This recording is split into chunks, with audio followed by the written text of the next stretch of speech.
प्यारे दर्शकों, आप सभी का अभिनंदन है हमारे आज के इस वीडियो में।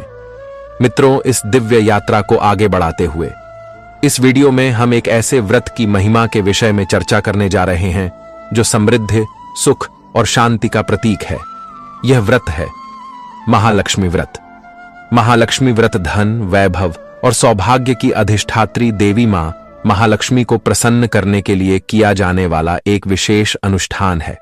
यह व्रत मुख्य रूप से भाद्रपद मास के शुक्ल पक्ष की अष्टमी तिथि से प्रारंभ होता है और 16 दिनों तक चलता है, जिसका समापन आश्विन मास के कृष्ण पक्ष की अष्टमी को होता है।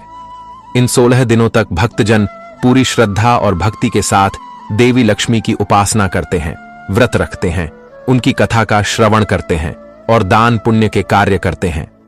इस व्रत का मुख्य उद्देश्य केवल भौतिक धन संपत्ति का अधिग्रहण करना ही नहीं, बल्कि जीवन से दरिद्रता, दुर्भाग्य और नकारात्मक ऊर्जाओं को दूर करना भी है। मान्यता है कि जो भी पुरुष या स्त्री इस व्रत को सच्चे मन से करता है, उसके घर में माता लक्ष्मी का स्थायी निवास होता है, जिससे परिवार में सुख, शांति, प्रेम और समृद्धि का संचार होता है। तो चलिए आज हम और आप मिलकर इस पुण्य व्रत की महिमा, इसकी कथा और इसके महत्व को और अधिक गहराई से जानते और समझते हैं।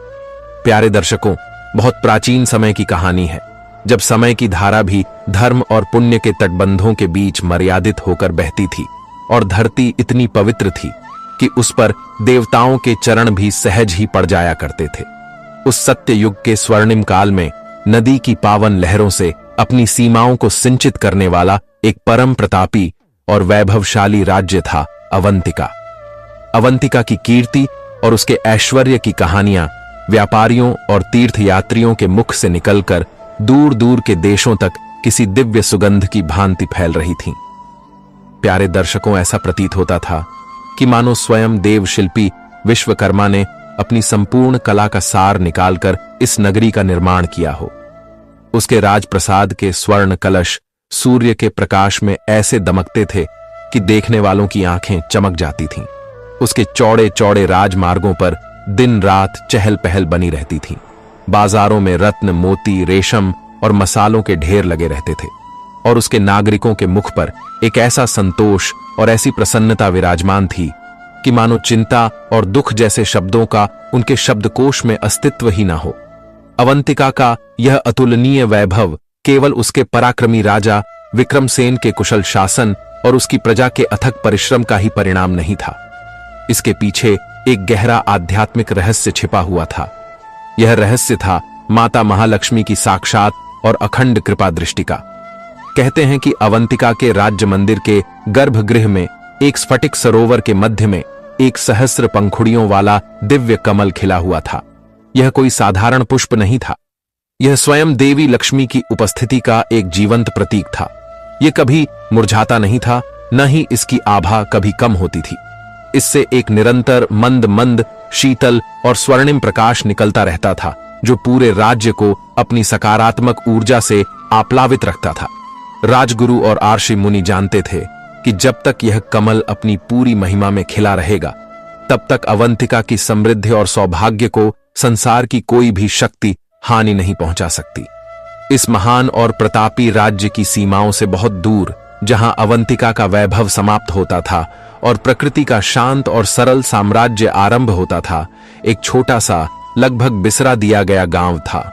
इसी गांव के एक छोर पर सुमित्रा नाम की एक परम धर्मपरायण ब्राह्मणी अपने विद्वान पति पंडित माधव के साथ एक जीर्ण शीर्ण कुटिया में रहती थी। उसकी दरिद्रता का वर्णन शब्दों में करना भी कठिन था। उनकी कुटिया की फूस की छत में इतने छिद्र थे कि चांदनी रात में लेटे लेटे ही आकाश के तारे गिने जा सकते थे, और वर्षा ऋतु में तो कुटिया के भीतर और बाहर कोई अंतर ही नहीं रह जाता था।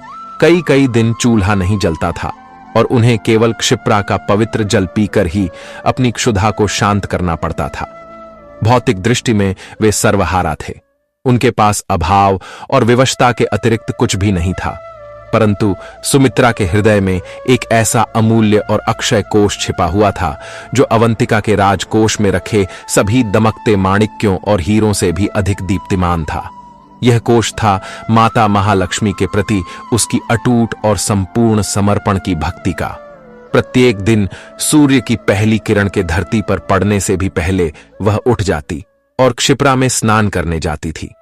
उसका पेट भले ही खाली हो, किंतु उसका मन अपनी आराध्या के प्रति प्रेम से परिपूर्ण रहता था। वह नदी के तट पर खिले कमल पुष्पों के खेत से सबसे सुंदर पुष्प तोड़कर लाती और उसे अपनी कुटिया के उस पवित्र कोने में स्थापित करती जिसे उसने अपनी टूटी फूटी दुनिया का एक मंदिर बना रखा था। उस कोने में माता लक्ष्मी का एक बहुत ही पुराना धुंधला सा चित्र था जिसे वह अपलक निहारती रहती थी। उसकी आंखों में कोई शिकायत नहीं, कोई सांसारिक याचना नहीं, बस एक शिशु का अपनी माता के प्रति जो निर्मल प्रेम होता है वही भाव उमड़ते रहते थे।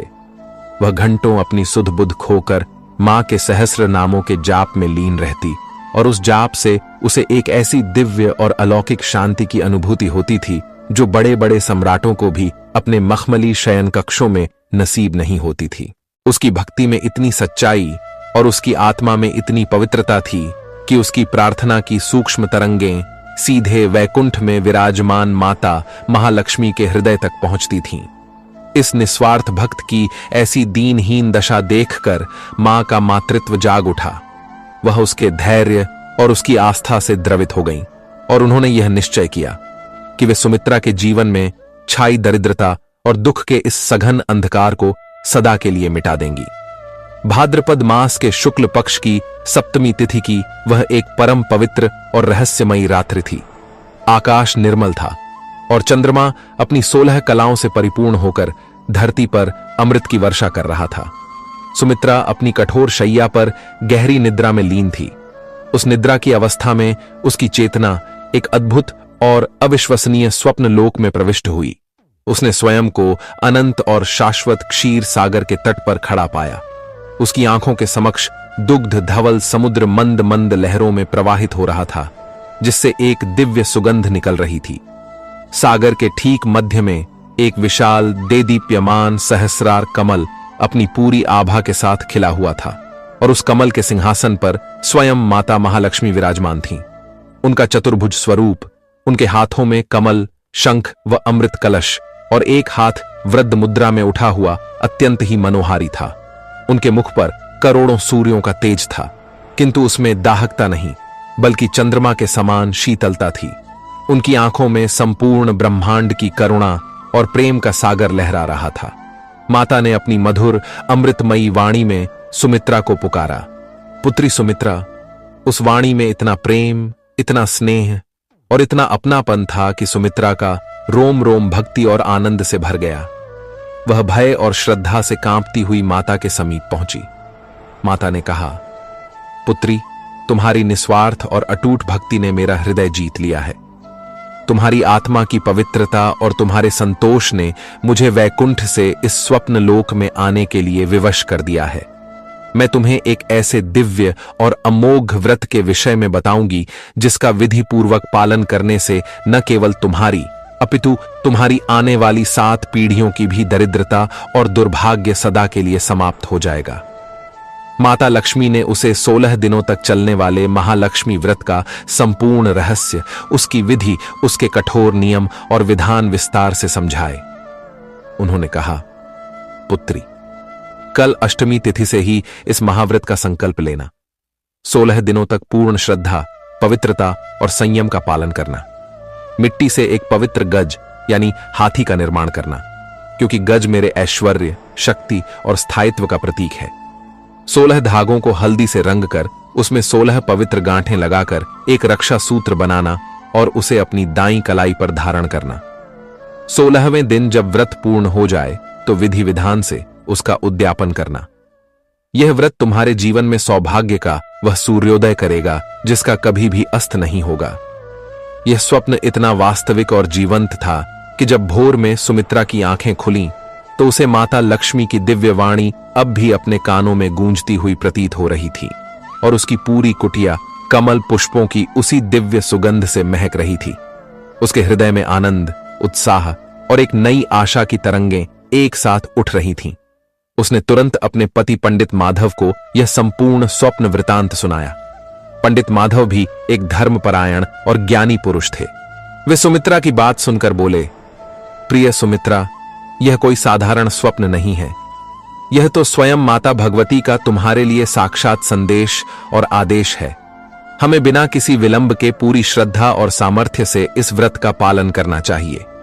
अगले दिन भाद्रपद शुक्ल अष्टमी को ब्रह्म मुहूर्त में उठकर सुमित्रा ने पास की नदी से सबसे पवित्र स्थान की मिट्टी लाकर अपने भक्ति में डूबे कांपते हुए हाथों से एक छोटी सी सुंदर गज प्रतिमा का निर्माण किया। उसके पास पूजा के लिए कोई मूल्यवान सामग्री नहीं थी, किंतु उसने अपनी भावनाओं का चंदन और अपनी आस्था के पुष्प अर्पित किए। उसने वन से सबसे सुंदर पुष्प और दुर्लभ पत्र एकत्र किए, अपने आंचल के एक स्वच्छ टुकड़े से गज के लिए छोटा सा आसन बनाया और पूरी निष्ठा से व्रत का संकल्प लिया। उसने 16 धागों को हल्दी के पवित्र लेप में डुबोकर माता लक्ष्मी के 16 नामों का जाप करते हुए उसमें 16 पवित्र गांठें लगाईं और उसे एक दिव्य कवच की भांति अपनी कलाई पर धारण कर लिया। पहले दिन का व्रत अत्यंत कठिन था, क्योंकि घर में अन्न का एक दाना भी नहीं था, किंतु सुमित्रा के मुख पर भूख की पीड़ा नहीं, बल्कि एक दिव्य शांति और संतोष का भाव था। दिन पर दिन बीतने लगे। सुमित्रा प्रतिदिन कठोर नियमों का पालन करती। वह दिन में केवल एक बार सूर्यास्त के पश्चात फलाहार करती और रात्रि में कठोर भूमि पर शयन करती। उसका अधिकांश समय माता लक्ष्मी के ध्यान, पूजन और मंत्र जाप में ही व्यतीत होता था। और जैसे जैसे दिन बीत रहे थे, उसकी कुटिया में छोटे छोटे किंतु अद्भुत चमत्कार होने आरंभ हो गए। किसी दिन उसे मीठे रसीले फलों से लदा हुआ एक वृक्ष मिल जाता, जिसे उसने वहां पहले कभी नहीं देखा था। किसी दिन कोई अनजान देवदूत जैसा व्यक्ति आकर उसे शुद्ध गाय के दूध से भरा एक पात्र दे जाता। एक दिन तो ऐसा हुआ कि उसका चावल रखने का छोटा सा पात्र कभी खाली ही नहीं हुआ। वह जितना निकालती वह पुनः उतना ही भर जाता। धीरे धीरे उसकी कुटिया का वातावरण ही बदलने लगा। वहां एक ऐसी सकारात्मक और दिव्य ऊर्जा का प्रवाह होने लगा कि गांव के लोग भी उस कुटिया के पास से गुजरते हुए एक अनाम शांति का अनुभव करते थे। 16वें दिन आश्विन कृष्ण अष्टमी को सुमित्रा ने व्रत का उद्यापन किया। उसने अपनी एकमात्र अच्छी साड़ी पहनी जो उसे विवाह में मिली थी, और अपनी छोटी सी पूजा के लिए जो भी उत्तम से उत्तम वस्तुएं वह एकत्र कर सकती थी, वे सब माता को अर्पित कर दीं। उसने अश्रुपूर्ण नेत्रों से मां लक्ष्मी से प्रार्थना की, हे माता करुणामयी, मैंने आपकी आज्ञा का पालन करते हुए अपनी बुद्धि के अनुसार इस व्रत को पूर्ण करने का प्रयास किया है। इसमें जो भी त्रुटि या भूल हो गई हो, उसे अपनी अज्ञानी पुत्री समझकर क्षमा कर देना। उस रात्रि जब वह साधना की संतुष्टि के साथ सोई, तो उसने पुनः अपने स्वप्न में माता लक्ष्मी को देखा। इस बार माता का मुख और भी अधिक प्रसन्न और दीप्तिमान था, और उनके हाथों से निरंतर स्वर्ण मुद्राओं की वर्षा हो रही थी। अगली सुबह जब सुमित्रा की आंखें खुलीं, तो वह अपनी कुटिया को देखकर स्तब्ध और अवाक रह गई। यह उसकी कुटिया थी ही नहीं। जहां मिट्टी की कच्ची दीवारें थीं, वहां अब सुंदर प्रस्तर की सुदृढ़ दीवारें खड़ी थीं। जहां छप्पर की टपकती हुई छत थी, वहां अब सुंदर खपरेलों की पक्की छत थी। घर के भीतर अन्न के विशाल भंडार भरे हुए थे। रेशमी वस्त्रों और सोने चांदी के आभूषणों से भरी पेटियां थीं, और आंगन में एक सुंदर श्वेत कामधेनु गाय अपने बछड़े के साथ रंभा रही थी। सुमित्रा और माधव की आंखों से आनंद और कृतज्ञता के अश्रु बह निकले। वे दोनों एक दूसरे को निशब्द होकर देख रहे थे। वे समझ चुके थे कि माता महालक्ष्मी ने उनकी सुध ले ली है और उनके जीवन से दुर्भाग्य का अंधकार सदा के लिए मिटा दिया गया है। अब इस कथा का सूत्र पुण्य अवंतिका के भव्य और अभिमानी राजमहल की ओर मुड़ता है। अवंतिका का राजा विक्रमसेन एक न्यायप्रिय और प्रजावत्सल शासक था, इसमें कोई संदेह नहीं था। किंतु उसकी पत्नी रानी विलासिनी संसार की सबसे सुंदर स्त्रियों में से एक, अपने पद, अपने सौंदर्य और अपने राज्य के अतुलनीय धन के अहंकार में पूरी तरह डूबी हुई थी। उसे यह भ्रम था कि अवंतिका का यह वैभव और यह समृद्धि केवल राजा के पराक्रम, उसकी कुशल नीतियों और उसकी बुद्धि का ही परिणाम है। वह अक्सर राजमंदिर के मुख्य पुरोहित राजगुरु वशिष्ठ का भी अपमान कर देती थी और कहती थी, आचार्य जी, भाग्य, ईश्वर और कृपा की बातें तो निर्बल और आलसी लोग करते हैं। हमने इस साम्राज्य को अपने बाहुबल और अपनी बुद्धि से निर्मित किया है। सुमित्रा रानी विलासिनी की बचपन की सखी थी। यद्यपि समय और भाग्य ने उन दोनों के बीच एक ऐसी खाई बना दी थी जिसे पार करना असंभव सा प्रतीत होता था। जब सुमित्रा के इस अविश्वसनीय कायाकल्प की कहानी धीरे धीरे गांव से निकलकर राजधानी के गलियारों तक पहुंची, तो यह विलासिनी के कानों तक भी पहुंची। उसे इस बात पर रंच मात्र भी विश्वास नहीं हुआ। विश्वास के स्थान पर उसके मन में ईर्ष्या और संदेह के विषैले नागों ने अपने फन उठा लिए। उसने अपनी दासियों से कहा, यह असंभव है। जो स्त्री कल तक दूसरों के घरों से मांग कर अपना पेट भरती थी, वह आज सोने के बर्तनों में भोजन कर रही है। निश्चय ही उसने कोई काला जादू किया है या उसके हाथ कोई गुप्त खजाना लग गया है। अपनी इसी शंका और ईर्ष्या की अग्नि को शांत करने के लिए एक दिन रानी विलासिनी अपने भव्य स्वर्ण जड़ित रथ पर बैठकर सैकड़ों दास दासियों की सेना के साथ सुमित्रा के गांव की ओर चल पड़ी। जब उसने अपनी आंखों से सुमित्रा का नया, सुंदर और सुव्यवस्थित घर देखा, उसके आंगन में बंधी कामधेनु गाय देखी और सबसे बढ़कर सुमित्रा के मुख पर संतोष और शांति की दिव्य आभा देखी, तो उसकी ईर्ष्या की अग्नि घृणा में बदल गई।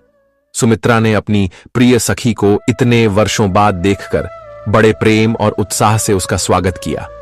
उसने रानी को सर्वोत्तम आसन पर बिठाया और अपने हाथों से 56 भोग तैयार करवाए।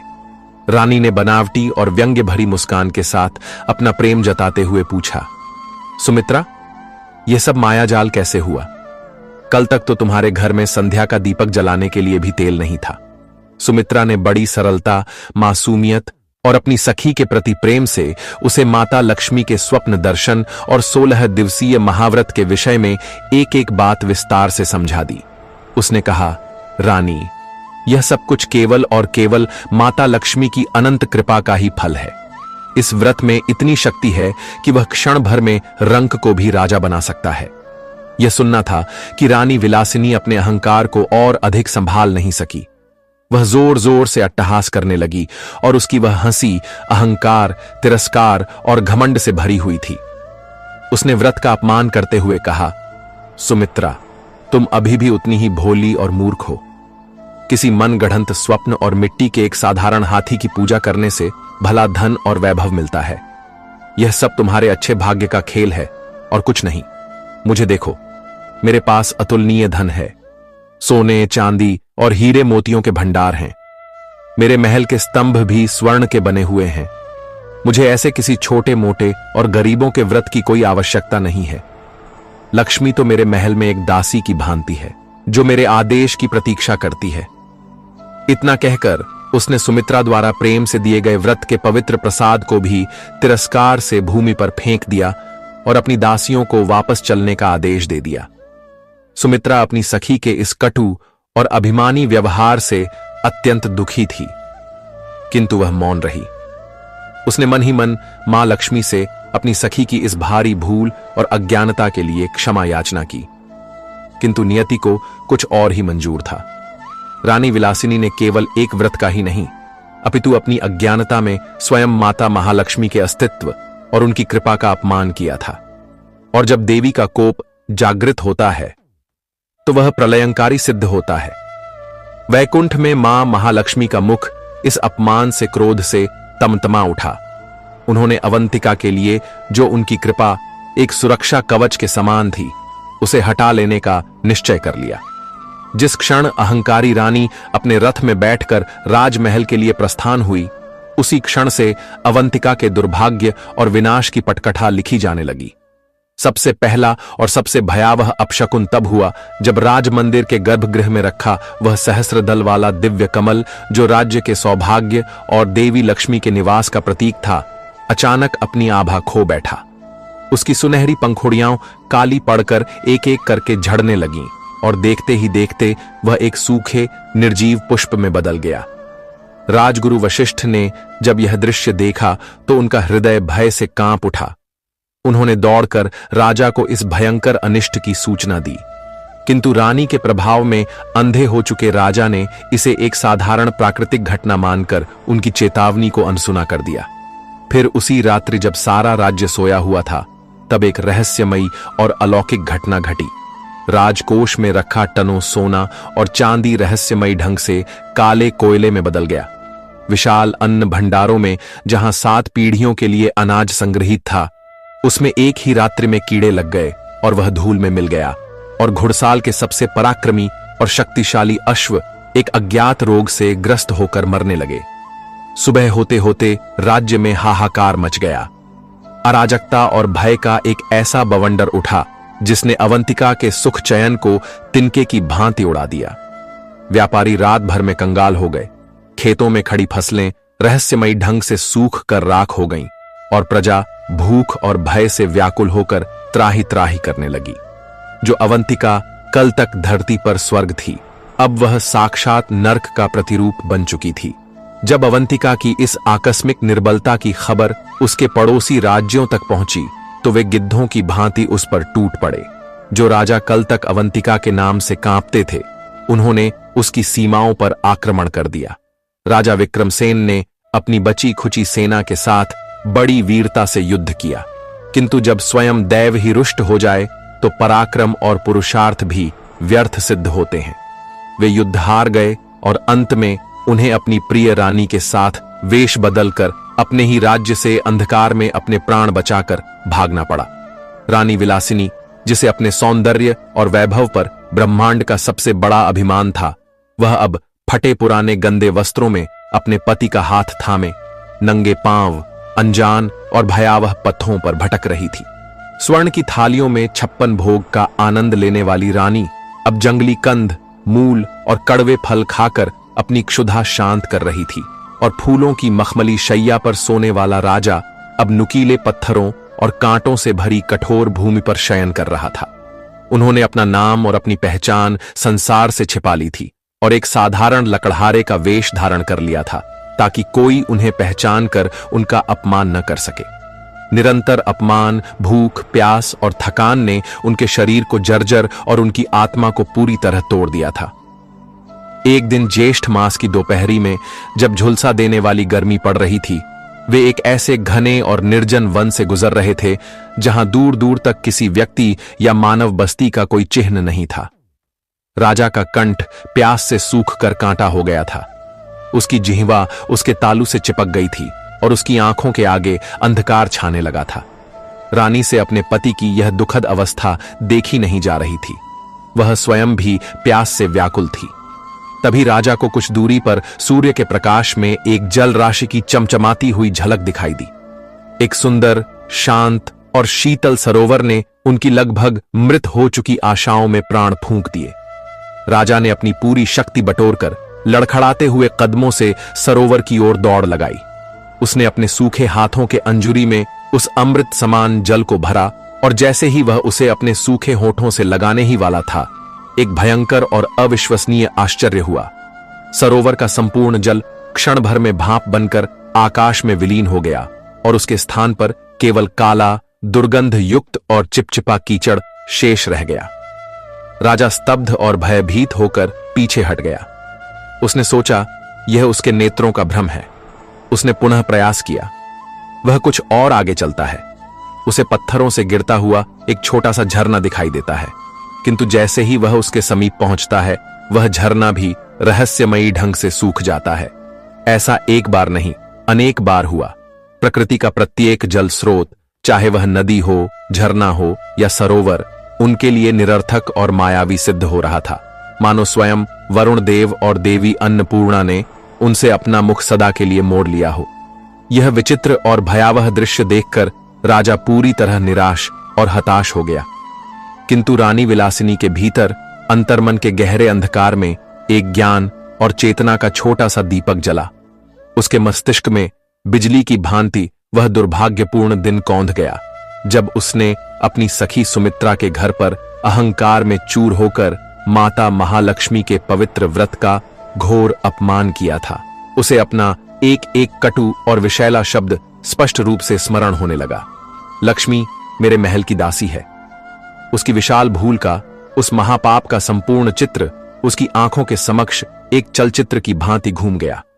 वह क्षण भर में समझ गई कि उनकी यह सारी दुर्दशा, यह अपमान, यह पीड़ा किसी बाहरी शत्रु के कारण नहीं, बल्कि उसके अपने अहंकार, अज्ञान और अधर्म के कारण हुई है। यह बोध होते ही वह घुटनों के बल उस जलती हुई कठोर धरती पर गिर पड़ी और फूट फूट कर ऐसे रोने लगी मानो आकाश से कोई मेघ फट पड़ा हो। उसका यह रुदन केवल अपने दुख या अपनी पीड़ा का नहीं था, यह एक गहरा, सच्चा और हृदय की गहराइयों से निकला हुआ पश्चाताप था। पश्चाताप की उस पवित्र अग्नि में जलकर आत्मा पर पड़े कई जन्मों के मैल और पापों को भी भस्म कर देने की क्षमता होती है। उसने अपने दोनों हाथ जोड़कर अश्रुपूर्ण नेत्रों से आकाश की ओर देखते हुए माता लक्ष्मी का आवाहन किया। हे माता, हे जगत जननी, हे करुणामयी, मैं अज्ञानी हूं, मैं मूर्ख और अधम हूं, जो आपके दिव्य स्वरूप और आपकी महिमा को पहचान न सकी। मैंने आपके पवित्र व्रत का उपहास किया। हे मां, मुझे क्षमा कर दो। अपनी इस भूली भटकी अहंकार में डूबी पुत्री को क्षमा कर दो। और ठीक उसी समय, उसी क्षण एक और अद्भुत संयोग हुआ जिसे केवल नियति का लेखा या ईश्वर की लीला ही कहा जा सकता है। सुमित्रा, जो अब एक अत्यंत धनी और सम्मानित स्त्री बन चुकी थी, अपने पति के साथ एक लंबी तीर्थ यात्रा पर निकली हुई थी। वह गरीबों, दुखियों और साधु संतों की सहायता करते हुए, दान पुण्य करती हुई उसी घने और निर्जन वन मार्ग से गुजर रही थी। उसे दूर से किसी स्त्री के बिलख बिलख कर रोने की आवाज सुनाई दी। उसका ममतामयी हृदय करुणा से भर गया। वह उस दुखी स्त्री को सांत्वना देने के उद्देश्य से उसके पास गई। पास जाकर जब उसने उस स्त्री का चेहरा देखा तो वह उसे पहचान नहीं सकी। उसके रेशमी केश धूल और पत्तों से भरे हुए और उलझे हुए थे। उसके राजसी वस्त्र फटकर चिथड़े हो चुके थे और उसके कोमल मुख पर धूल और आंसुओं की ओर पीड़ा की अनगिनत परतें जम चुकी थीं। किंतु जब रानी विलासिनी ने अपनी रोती हुई आंखें उठाकर सुमित्रा को देखा तो वह उसे तुरंत पहचान गई। वह लज्जा, अपराध बोध और हीनता से इतनी भर गई कि उसने अपना मुख अपने हाथों से छिपा लिया। किंतु सुमित्रा ने उसकी आवाज से उसे पहचान लिया। वह आश्चर्य और दुख से भर गई। रानी, प्रिय सखी, तुम्हारी यह कैसी दशा हो गई? रानी विलासिनी अब अपने आंसुओं के प्रवाह को रोक नहीं सकी। उसने सुमित्रा के पैर पकड़ ली और एक छोटे बच्चे की भांति रोते हुए उसे अपनी संपूर्ण दुख गाथा सुना दी। उसने अपने अहंकार, व्रत के अपमान और उसके पश्चात अपने और अपने राज्य पर आई विनाशकारी विपत्ति का एक एक क्षण विस्तार से कथन किया। उसने कहा, सुमित्रा, मैं किसी क्षमा की अधिकारी नहीं, मैं केवल दंड की पात्र हूं। मैंने केवल तुम्हारी नहीं अपितु जगत की वास्तविक माता महालक्ष्मी का अपमान किया है। सुमित्रा का हृदय अपनी बचपन की सखी की पीड़ा देखकर करुणा से पिघल गया। वह एक सच्ची भक्त थी और एक सच्चे भक्त के हृदय में किसी के लिए भी घृणा या तिरस्कार का भाव नहीं होता। वहां केवल करुणा और प्रेम होता है। उसने बड़े स्नेह से रानी को उठाया और उसे अपने गले से लगा लिया।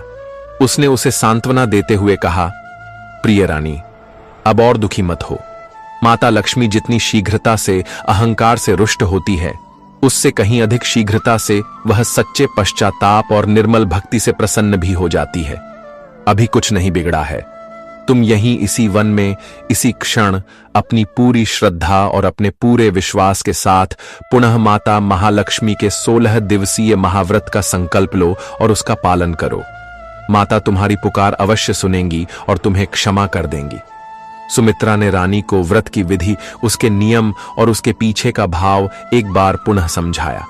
इस बार रानी विलासिनी के मन में कोई शंका, कोई तर्क या कोई अहंकार नहीं था। उसके हृदय में केवल भक्ति, अटूट विश्वास और गहरा पश्चाताप का भाव था। उसने अपने पति राजा विक्रमसेन को भी यह संपूर्ण वृतांत सुनाया। राजा ने भी अपनी भूल स्वीकार की और अपनी पत्नी को इस कठिन व्रत में पूरा सहयोग देने का वचन दिया। यह एक अद्भुत संयोग ही था कि वह दिन पुनः भाद्रपद मास के शुक्ल पक्ष की अष्टमी तिथि का ही था। रानी नदी के तट पर गई और उसने स्नान किया। अपने फटे हुए जीर्ण शीर्ण वस्त्रों को धोकर सुखाया और पुनः उन्हीं को धारण कर लिया। उसने नदी से गीली पवित्र मिट्टी लेकर अपने कांपते हुए किंतु भावनाओं से भरे हाथों से एक छोटा सा भद्दा सा ही सही पर एक गज का निर्माण किया। उसके पास पूजा के लिए कोई राजसी सामग्री नहीं थी, किंतु उसने वन से सबसे सुंदर और सुगंधित जंगली पुष्प और दुर्लभ पत्र पुष्प एकत्र किए। उसने एक पौधे के पीले रस में 16 धागों को डुबोकर माता के 16 पवित्र नामों का जाप करते हुए उसमें 16 गांठें लगाईं और उसे अपने हाथ में बांध लिया। उसका राजमहल अब एक अंधकारपूर्ण और शीतल गुफा थी और उसका सिंहासन पत्थर की कठोर शिला। किंतु इस बार उसकी इस साधारण पूजा में वह सच्चाई, वह आत्मा की पुकार और वह नमी थी जो अवंतिका के स्वर्ण जड़ित दीवारों वाले मंदिरों में भी दुर्लभ थी। और फिर आरंभ हुई रानी विलासिनी की वह कठिन और 16 दिनों तक चलने वाली आत्म रूपांतरण की तपस्या। सुमित्रा अपनी तीर्थ यात्रा में उनका मार्गदर्शन करके आगे बढ़ चुकी थी, किंतु वह रानी को यह आश्वासन दे गई थी कि माता की कृपा अब उन पर अवश्य बरसेगी। पहले दिन जब रानी ने व्रत का संकल्प लेकर प्रार्थना आरंभ की तो उसका मन अभी भी अपराध बोध और भय से भरा हुआ था। उसे बार बार अपने पाप और अपनी दुर्दशा का स्मरण हो आता था। राजा और रानी ने दिन में कुछ भी नहीं खाया, केवल जंगली फलों का सेवन किया। रात्रि में जब वे अपनी गुफा में विश्राम कर रहे थे तो वहां एक अत्यंत तेजस्वी वृद्ध तपस्वी प्रकट हुए। उनकी जटाएं बिखरी हुई थीं, आंखों में अद्भुत शांति और ज्ञान का तेज था और हाथ में एक कमंडलू था। राजा और रानी ने उन्हें प्रणाम किया। तपस्वी ने मुस्कुराते हुए कहा, पुत्री, मैं जानता हूं कि तुम एक कठिन व्रत का अनुष्ठान कर रही हो। माता लक्ष्मी केवल उपवास से नहीं अपितु ज्ञान और विवेक के जागरण से प्रसन्न होती हैं। इस व्रत के प्रत्येक दिन मैं तुम्हें एक कथा सुनाने आऊंगा। उस कथा में तुम्हारे लिए एक संदेश छिपा होगा। उसे ध्यान से सुनना और अपने जीवन में उतारने का प्रयास करना। इतना कहकर तपस्वी ने पहले दिन की कथा आरंभ की। यह कथा एक निर्धन कुम्हार की थी जो माता लक्ष्मी को अर्पित करने के लिए सोने का दीपक नहीं खरीद सकता था, तो उसने अपनी संपूर्ण भक्ति और प्रेम से मिट्टी का एक छोटा सा दीपक बनाया और उसमें अपनी आस्था का तेल और अपनी श्रद्धा की बाती डालकर उसे जलाया। उस रात्रि जब राज्य में दीपोत्सव मनाया जा रहा था तो राजा के महल के 1000 स्वर्ण दीपकों से भी अधिक प्रकाश उस कुम्हार के मिट्टी के दीपक से निकल रहा था, क्योंकि उसमें भक्ति की सच्चाई थी। कथा सुनाकर तपस्वी अंतर्धान हो गए। रानी विलासिनी उस कथा का मर्म समझ गई। उसे झांत हुआ कि माता लक्ष्मी को बहुमूल्य उपहार नहीं अपितु हृदय का निर्मल भाव चाहिए। उसकी पूजा का आधार अब और भी सुदृढ़ हो गया। अगले दिन रानी ने अपनी पूजा और भी अधिक श्रद्धा से संपन्न की। रात्रि में वही तेजस्वी तपस्वी पुनः प्रकट हुए और उन्होंने दूसरी कथा सुनाई। यह कथा एक ऐसे सेठ की थी जिसके अन्न के भंडार भरे हुए थे, किंतु वह किसी भूखे को एक दाना भी नहीं देता था। एक दिन उसके द्वार पर एक भूखा साधु आया, किंतु सेठ ने उसका अपमान करके उसे भगा दिया। उसी रात्रि सेठ के अन्न भंडार में आग लग गई और सब कुछ नष्ट हो गया। दूसरी ओर एक निर्धन किसान था जिसके पास केवल एक ही रोटी थी। उसने अपनी भूख की चिंता न करके वह रोटी एक भूखे पथिक को दे दी। अगली सुबह उस निर्धन किसान के छोटे से खेत में सोने की बालियां उग आईं। कथा समाप्त करके तपस्वी चले गए। रानी और राजा ने उस रात्रि दान के महत्व को समझा। उन्होंने संकल्प लिया कि यदि माता की कृपा से उन्हें अपना वैभव पुनः प्राप्त हुआ तो वे अपने राजकोष का एक बड़ा भाग सदैव गरीबों और भूखों की सेवा में लगाएंगे। तीसरे दिन तपस्वी ने एक अहंकारी राजा की कथा सुनाई जिसने एक तपस्वी का अपमान किया था और अपना सर्वस्व गंवा दिया था।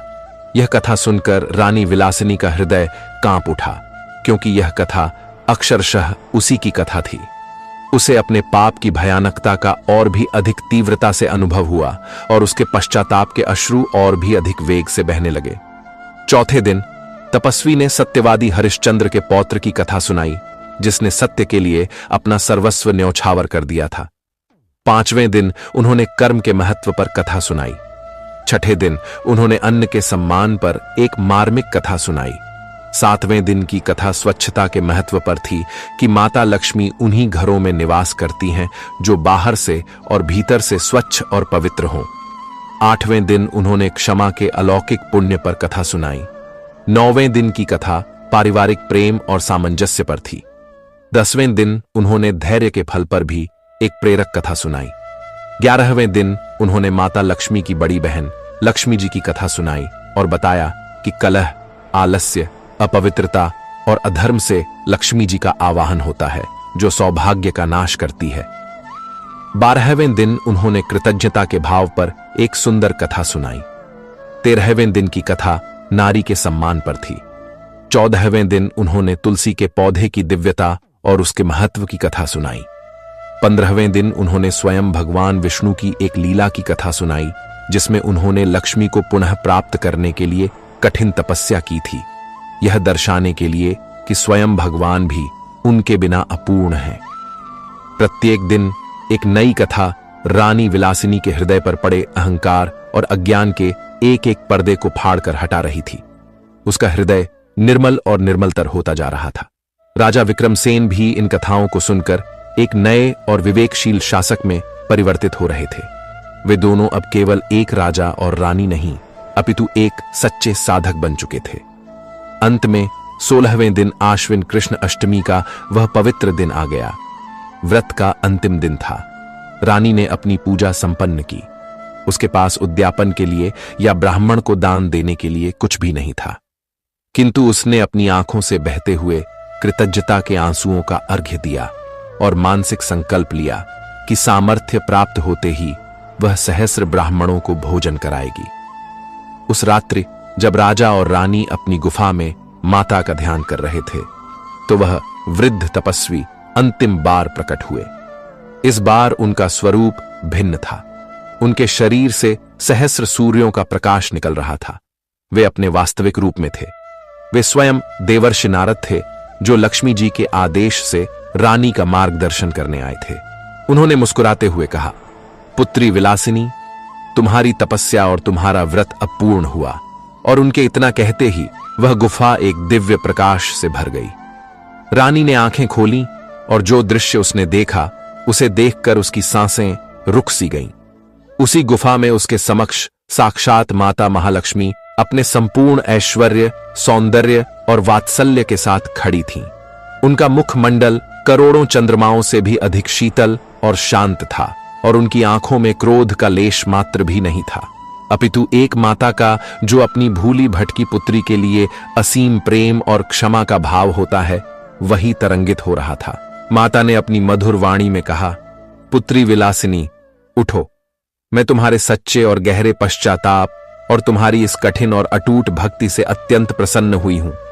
तुमने संसार का सबसे बड़ा सत्य सीख लिया है कि सच्चा धन और सच्चा ऐश्वर्य सोने के सिक्कों और सिंहासनों में नहीं, अपितु निर्मल हृदय की आस्था और धर्म के पालन में होता है। मैंने तुम्हें और तुम्हारे पति को पूर्णतः क्षमा किया। माता ने अपना हाथ उठाकर उन्हें आशीर्वाद दिया। जाओ, तुम्हारा राज्य, तुम्हारा वैभव और तुम्हारा सम्मान पहले से भी अधिक बड़ी मात्रा में पुनः प्राप्त होगा। किंतु यह सदैव स्मरण रखना कि इस वैभव और इस शक्ति का उपयोग प्रजा के कल्याण और धर्म की रक्षा के लिए करना, अपने अहंकार को पोषित करने के लिए नहीं। इतना कहकर माता अंतर्धान हो गईं। जब सुबह राजा और रानी की आंखें खुलीं, तो उन्होंने स्वयं को अपनी उस अंधकारमयी गुफा में नहीं, अपितु अवंतिका के भव्य राजमहल में अपने सुसज्जित शयन कक्ष में पाया। उनके शरीर पर दिव्य राजसी वस्त्र थे और पूरा महल पहले की भांति, बल्कि उससे भी अधिक धन धान्य और समृद्धि से परिपूर्ण था। राज मंदिर में वह दिव्य सहस्रदल वाला कमल अपनी पूरी आभा और सुगंध के साथ पुनः खिल उठा था। प्रजा ने जब अपने प्रिय राजा और रानी को पुनः सिंहासन पर देखा, तो उनके हर्ष और आनंद का ठिकाना नहीं रहा। पूरा राज्य एक विशाल उत्सव में डूब गया।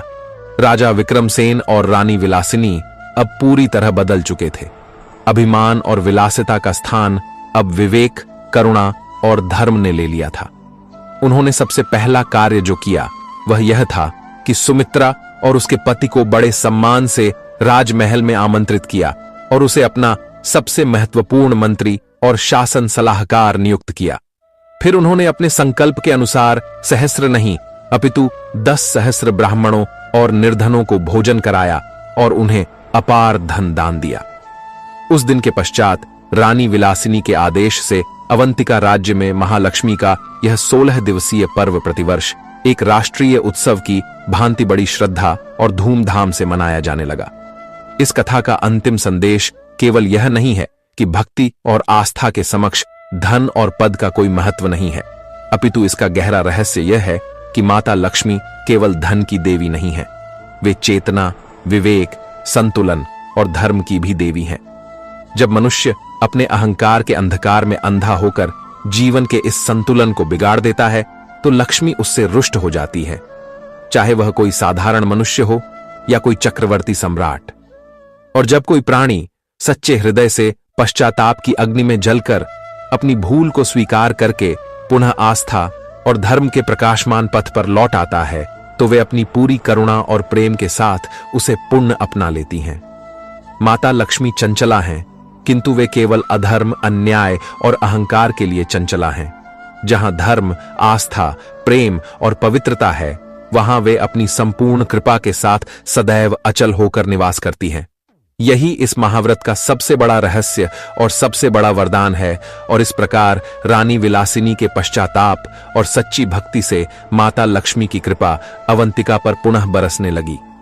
प्यारे दर्शकों, इस अद्भुत कथा से हमने यह जाना कि माता महालक्ष्मी अहंकार और अपमान से कितनी शीघ्र रुष्ट हो जाती हैं और सच्ची भक्ति व निर्मल पश्चाताप से कितनी शीघ्र प्रसन्न होकर अपने भक्तों को क्षमा कर देती हैं। यह कथा व्यक्तिगत भक्ति और भूल सुधार की शक्ति का एक अनूठा उदाहरण है। किंतु माता की कृपा का सागर केवल पश्चाताप करने वालों पर या अकेले भक्ति करने वालों पर ही नहीं बरसता, उनकी महिमा तो तब और भी विराट और अविश्वसनीय रूप धारण कर लेती है जब भक्ति व्यक्तिगत सीमाओं को लांघकर सामूहिक हो जाती है। हमने यह देखा कि मां के अपमान का परिणाम कितना भयावह हो सकता है, किंतु क्या आपने कभी यह सोचा है कि जब केवल एक व्यक्ति नहीं अपितु संपूर्ण समाज, संपूर्ण नगर एक स्वर में, एक श्रद्धा से और एक ही भाव से माता को पुकारता है तो उनकी कृपा की वर्षा कितनी अद्भुत, कितनी चमत्कारी और कितनी विशाल हो सकती है। हमारी अगली कथा इसी सामूहिक भक्ति की असीम शक्ति का एक ज्वलंत और स्वर्णिम प्रमाण है। तो चलिए अब हम आगे इस वीडियो में अवंतिका के पतन और पुनरुत्थान की कथा से निकलकर एक पवित्र नगर कुंदनपुर की यात्रा करते हैं, जहां चारुमती नाम की एक साधारण सी दिखने वाली स्त्री ने अपनी असाधारण भक्ति से एक ऐसा इतिहास रच दिया जो आज भी हमें यह सिखाता है कि जब आस्थाएं जुड़ जाती हैं तो चमत्कार स्वयं यथार्थ बन जाते हैं। यह उस प्राचीन काल के पुण्य काल की कथा थी जब धरती पर धर्म का शासन था और मनुष्य की आस्था में इतनी असीम शक्ति थी कि वह देवताओं को भी अपने समक्ष प्रकट होने के लिए विवश कर देती थी। उस युग में मगध के विशाल साम्राज्य के दक्षिणी छोर पर सह्याद्री पर्वत श्रृंखला की हरी भरी घाटियों के आंचल में बसा हुआ एक अत्यंत सुरम्य और वैभवशाली नगर था जिसका नाम था कुंदनपुर। यह नगर केवल अपनी भौतिक समृद्धि, अपने स्वर्ण प्रसूत बाजारों और अपनी भव्य हवेलियों के लिए ही नहीं अपितु अपनी सांस्कृतिक, आध्यात्मिक और नैतिक विरासत के लिए भी दूर दूर तक विख्यात था। कुंदनपुर के भव्य प्रस्तर मंदिर, जिनकी चोटियां आकाश से बातें करती थीं, उसके चौड़े और स्वच्छ राजमार्ग जहां धर्म और अर्थ का प्रवाह दिन रात बना रहता था, आम और कदम के वृक्षों से सुशोभित सुंदर उद्यान और कलात्मक गवाक्षों वाले भवन, यह सब मिलकर उसकी समृद्धि और गौरव की गाथा कहते थे। किंतु इस नगर की वास्तविक आत्मा उसके निवासियों के पवित्र आचरण, उनकी दानशीलता और ईश्वर के प्रति उनकी गहरी निष्ठा में बसती थी। इसी पुण्य भूमि कुंदनपुर में एक प्रतिष्ठित वैश्य कुल में चारुमती नाम की एक अद्वितीय और सर्वगुण संपन्न स्त्री रहती थी। उसका नाम उसके गुणों के सर्वथा अनुरूप था। उसकी बुद्धि चारु अर्थात अत्यंत सुंदर, निर्मल और विवेकशील थी।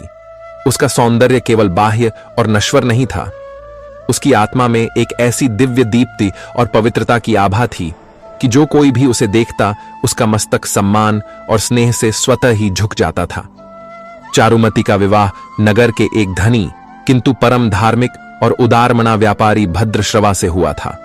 वह एक आदर्श पत्नी, एक स्नेहमयी पुत्रवधू और एक कुशल गृहिणी के सभी कर्तव्यों का निर्वहन इतनी श्रद्धा, इतने प्रेम और इतने समर्पण से करती थी मानो वह कोई लौकिक कार्य नहीं अपितु अपनी आराध्या देवी माता महालक्ष्मी की उपासना ही कर रही हो। उसकी दिनचर्या किसी महान तपस्विनी से कम नहीं थी। ब्रह्म मुहूर्त में जब आकाश में तारे भी अपनी अंतिम सांसें गिन रहे होते थे और प्रकृति अपने रहस्यमयी मौन में डूबी होती थी, वह अपनी शैया का त्याग कर देती थी।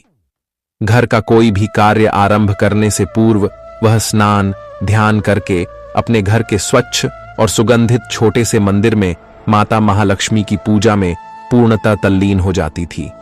उसकी पूजा में किसी भी प्रकार का आडंबर या दिखावा नहीं होता था।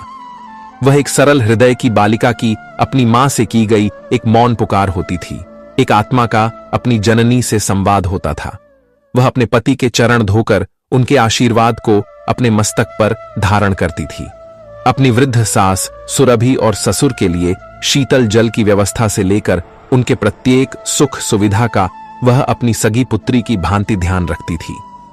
उसके द्वारा बनाए गए भोजन में प्रेम और स्वाद का ऐसा अद्भुत मिश्रण होता था कि उसे ग्रहण करने वाला न केवल शारीरिक अपितु आत्मिक रूप से भी तृप्त हो जाता था। उसके घर से कोई भी अतिथि, साधु या भिक्षुक कभी निराश या खाली हाथ नहीं लौटता था। वह अपने पति और सास ससुर की सेवा को ही ईश्वर की सच्ची त्रयी सेवा मानती थी।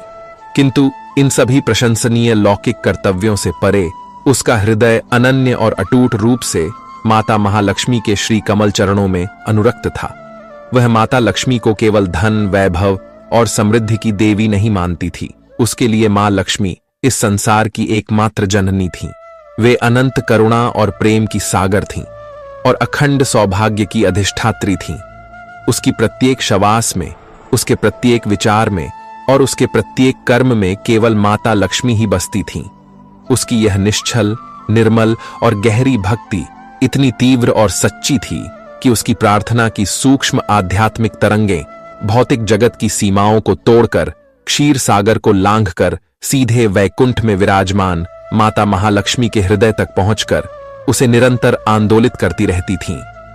अपनी इस अनन्य भक्त के हृदय में बसी ऐसी पवित्रता और ऐसे निस्वार्थ प्रेम को देखकर माता ने यह निर्णय लिया कि वह उसे एक ऐसे दिव्य वरदान से सुशोभित करेंगी जो न केवल उसका अपितु उसके माध्यम से संपूर्ण नारी जाति का कल्याण करेगा। एक रात्रि जब पूर्णिमा का विशाल और श्वेत चंद्रमा अपनी पूरी आभा के साथ कुंदनपुर पर अमृत की वर्षा कर रहा था और संपूर्ण प्रकृति एक रहस्यमयी अलौकिक शांति में डूबी हुई थी, चारुमती दिन भर की सेवा से थककर अपनी शैया पर गहरी निद्रा में लीन थी। निद्रा की उस गहनतम अवस्था में उसकी चेतना ने स्थूल शरीर के बंधनों से मुक्त होकर एक दिव्य, अविश्वसनीय और अलौकिक स्वप्न लोक में प्रवेश किया। उसने स्वयं को एक ऐसे अद्भुत और अवर्णनीय स्थान पर पाया जिसका वर्णन करने के लिए मानव भाषा के शब्द सर्वथा अपर्याप्त थे। उसके चारों ओर अनंत शांत और श्वेत दुग्ध का सागर मंद मंद लहरों में प्रवाहित हो रहा था। उस क्षीर सागर से दिव्य पारिजात पुष्पों की मानो मंद मंद सुगंध उठ रही थी और उसकी लहरों के टकराने से सहस्र वीणाओं के बजने जैसा एक स्वत और मधुर संगीत उत्पन्न हो रहा था। सागर के ठीक मध्य में एक विशाल सहस्र दल वाला कमल अपनी पूरी आभा और ऐश्वर्य के साथ खिला हुआ था और उस कमल के दिव्य सिंहासन पर स्वयं माता महालक्ष्मी अपने संपूर्ण वैभव में विराजमान थीं। उनका चतुर्भुज स्वरूप, उनके कमल हाथों में 2 खिले हुए कमल, शंख व अमृत कलश और एक हाथ जो वर्द मुद्रा में उठा हुआ था, अत्यंत ही मनोहारी और आकर्षक था। उनके शरीर से करोड़ों सूर्यों का प्रकाश निकल रहा था। उनकी आंखों में संपूर्ण ब्रह्मांड की करुणा और अपनी संतानों के प्रति एक माता का जो असीम प्रेम होता है, वही सागर लहरा रहा था। माता ने अपनी मधुर अमृतमयी वाणी में चारुमती को पुकारा। पुत्री चारुमती। उस वाणी में इतना प्रेम, इतनी आत्मीयता और इतना अपनापन था कि चारुमती का रोम रोम भक्ति और आनंद से भर गया। वह भय, आश्चर्य और श्रद्धा के मिश्रित भाव से कांपती हुई अपनी माता के समीप पहुंची और उनके तेजोमयी श्री कमल चरणों में गिर पड़ी। माता ने उसे बड़े प्रेम और वात्सल्य से उठाया और कहा, पुत्री, तुम्हारी निस्वार्थ पति सेवा, गुरुजनों के प्रति तुम्हारी भक्ति और मेरे प्रति तुम्हारी अटूट और अनन्य निष्ठा देखकर मैं अत्यंत प्रसन्न हूं। तुम्हारी आत्मा की पवित्रता और तुम्हारे हृदय की निर्मलता मुझे वैकुंठ से इस स्वप्न लोक में तुम्हें साक्षात दर्शन देने के लिए विवश कर लाई है। मैं तुम्हें एक ऐसे दिव्य और अमोघ व्रत का रहस्य बताऊंगी जिसका विधिपूर्वक पालन करने से तुम्हारे जीवन में अष्ट सिद्धियां और नवनिधियां निवास करेंगी। और यह व्रत तुम्हें और तुम्हारे माध्यम से प्रत्येक उस नारी को जो इसे करेगी अखंड सौभाग्य की प्राप्ति कराएगा। और फिर माता लक्ष्मी ने उसे उस व्रत की संपूर्ण विधि, उसके नियम और उसकी महिमा विस्तार से समझाई। उन्होंने कहा, उस दिन प्रातकाल ब्रह्म मुहूर्त में उठकर अपने संपूर्ण घर को स्वच्छ और पवित्र करके पूजा स्थान पर एक पवित्र कलश की स्थापना करना, उस कलश में मेरा आवाहन करना और मुझे 16 श्रृंगारों से सुसज्जित करके धूप, दीप, नैवेद्य और 16 प्रकार की मांगलिक वस्तुओं से मेरी पूजा करना। अपनी सखियों और अन्य सौभाग्यशाली व धार्मिक स्त्रियों को भी इस दिव्य पूजा में सम्मान सहित सम्मिलित करना। पुत्री, यह स्मरण रखना कि यह व्रत अकेले करने से जितना पुण्य मिलता है उससे कहीं अधिक तब मिलता है जब इसे सामूहिक रूप से एक ही श्रद्धा और एक ही भाव से किया जाए। यह स्वप्न इतना वास्तविक और जीवंत था कि जब भोर की पहली किरण ने खिड़की से झांककर चारुमती की आंखों को स्पर्श किया और उसकी आंखें खुलीं, तो उसे अपने कानों में माता लक्ष्मी की दिव्य और अमृतमयी वाणी अब भी गूंजती हुई प्रतीत हो रही थी और उसका संपूर्ण कक्ष पारिजात पुष्पों की उसी दिव्य सुगंध से महक रहा था जिसका अनुभव उसने स्वप्न लोक में किया था। वह अपनी शैया पर बैठ गई।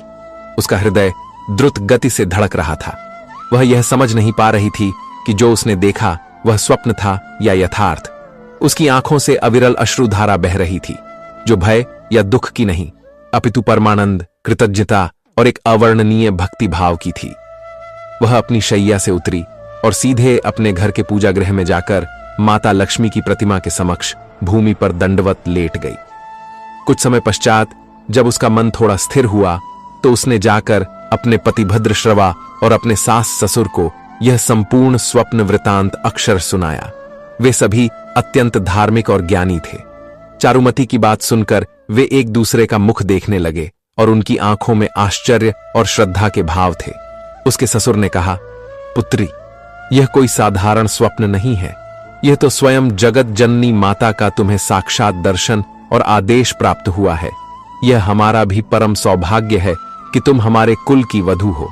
तुम्हें बिना किसी विलंब के माता की आज्ञा का अक्षरशः पालन करना चाहिए।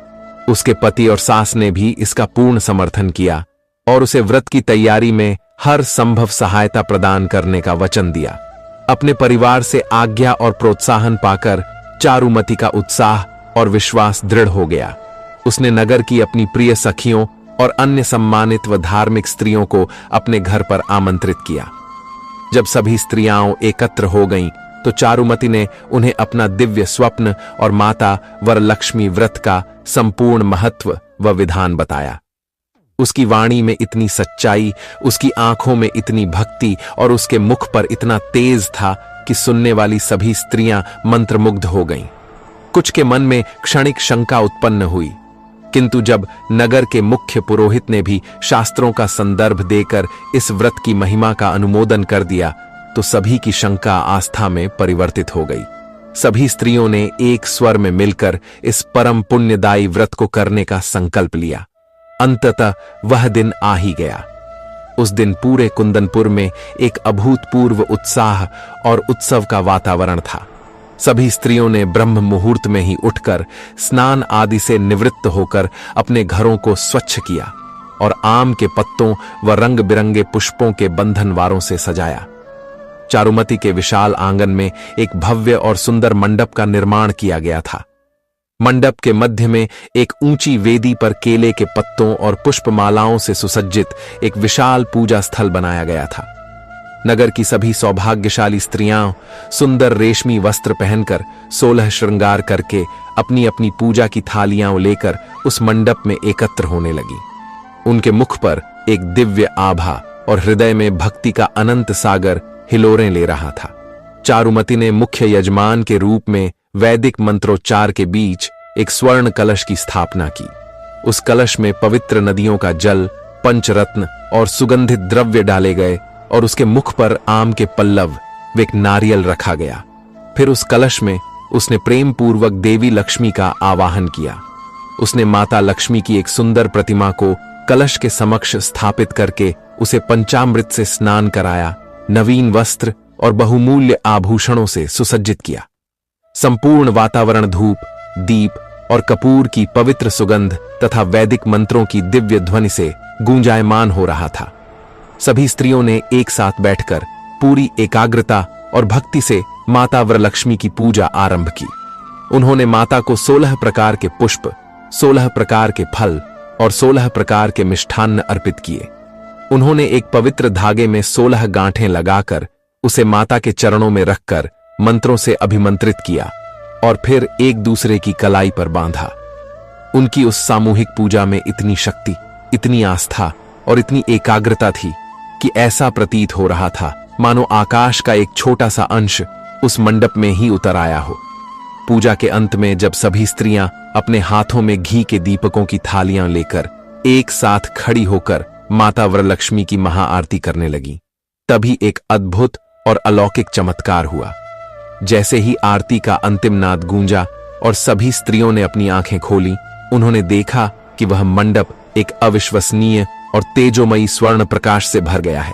चारों ओर से दिव्य संगीत की ध्वनि आने लगी और इससे पहले कि वे कुछ समझ पातीं, उन सभी स्त्रियों के शरीर जो क्षण भर पहले साधारण वस्त्रों और आभूषणों से सज्जित थे, अब हीरों, मोतियों, माणिक्यों और स्वर्ण से बने देव दुर्लभ आभूषणों से स्वतः ही अलंकृत हो गए।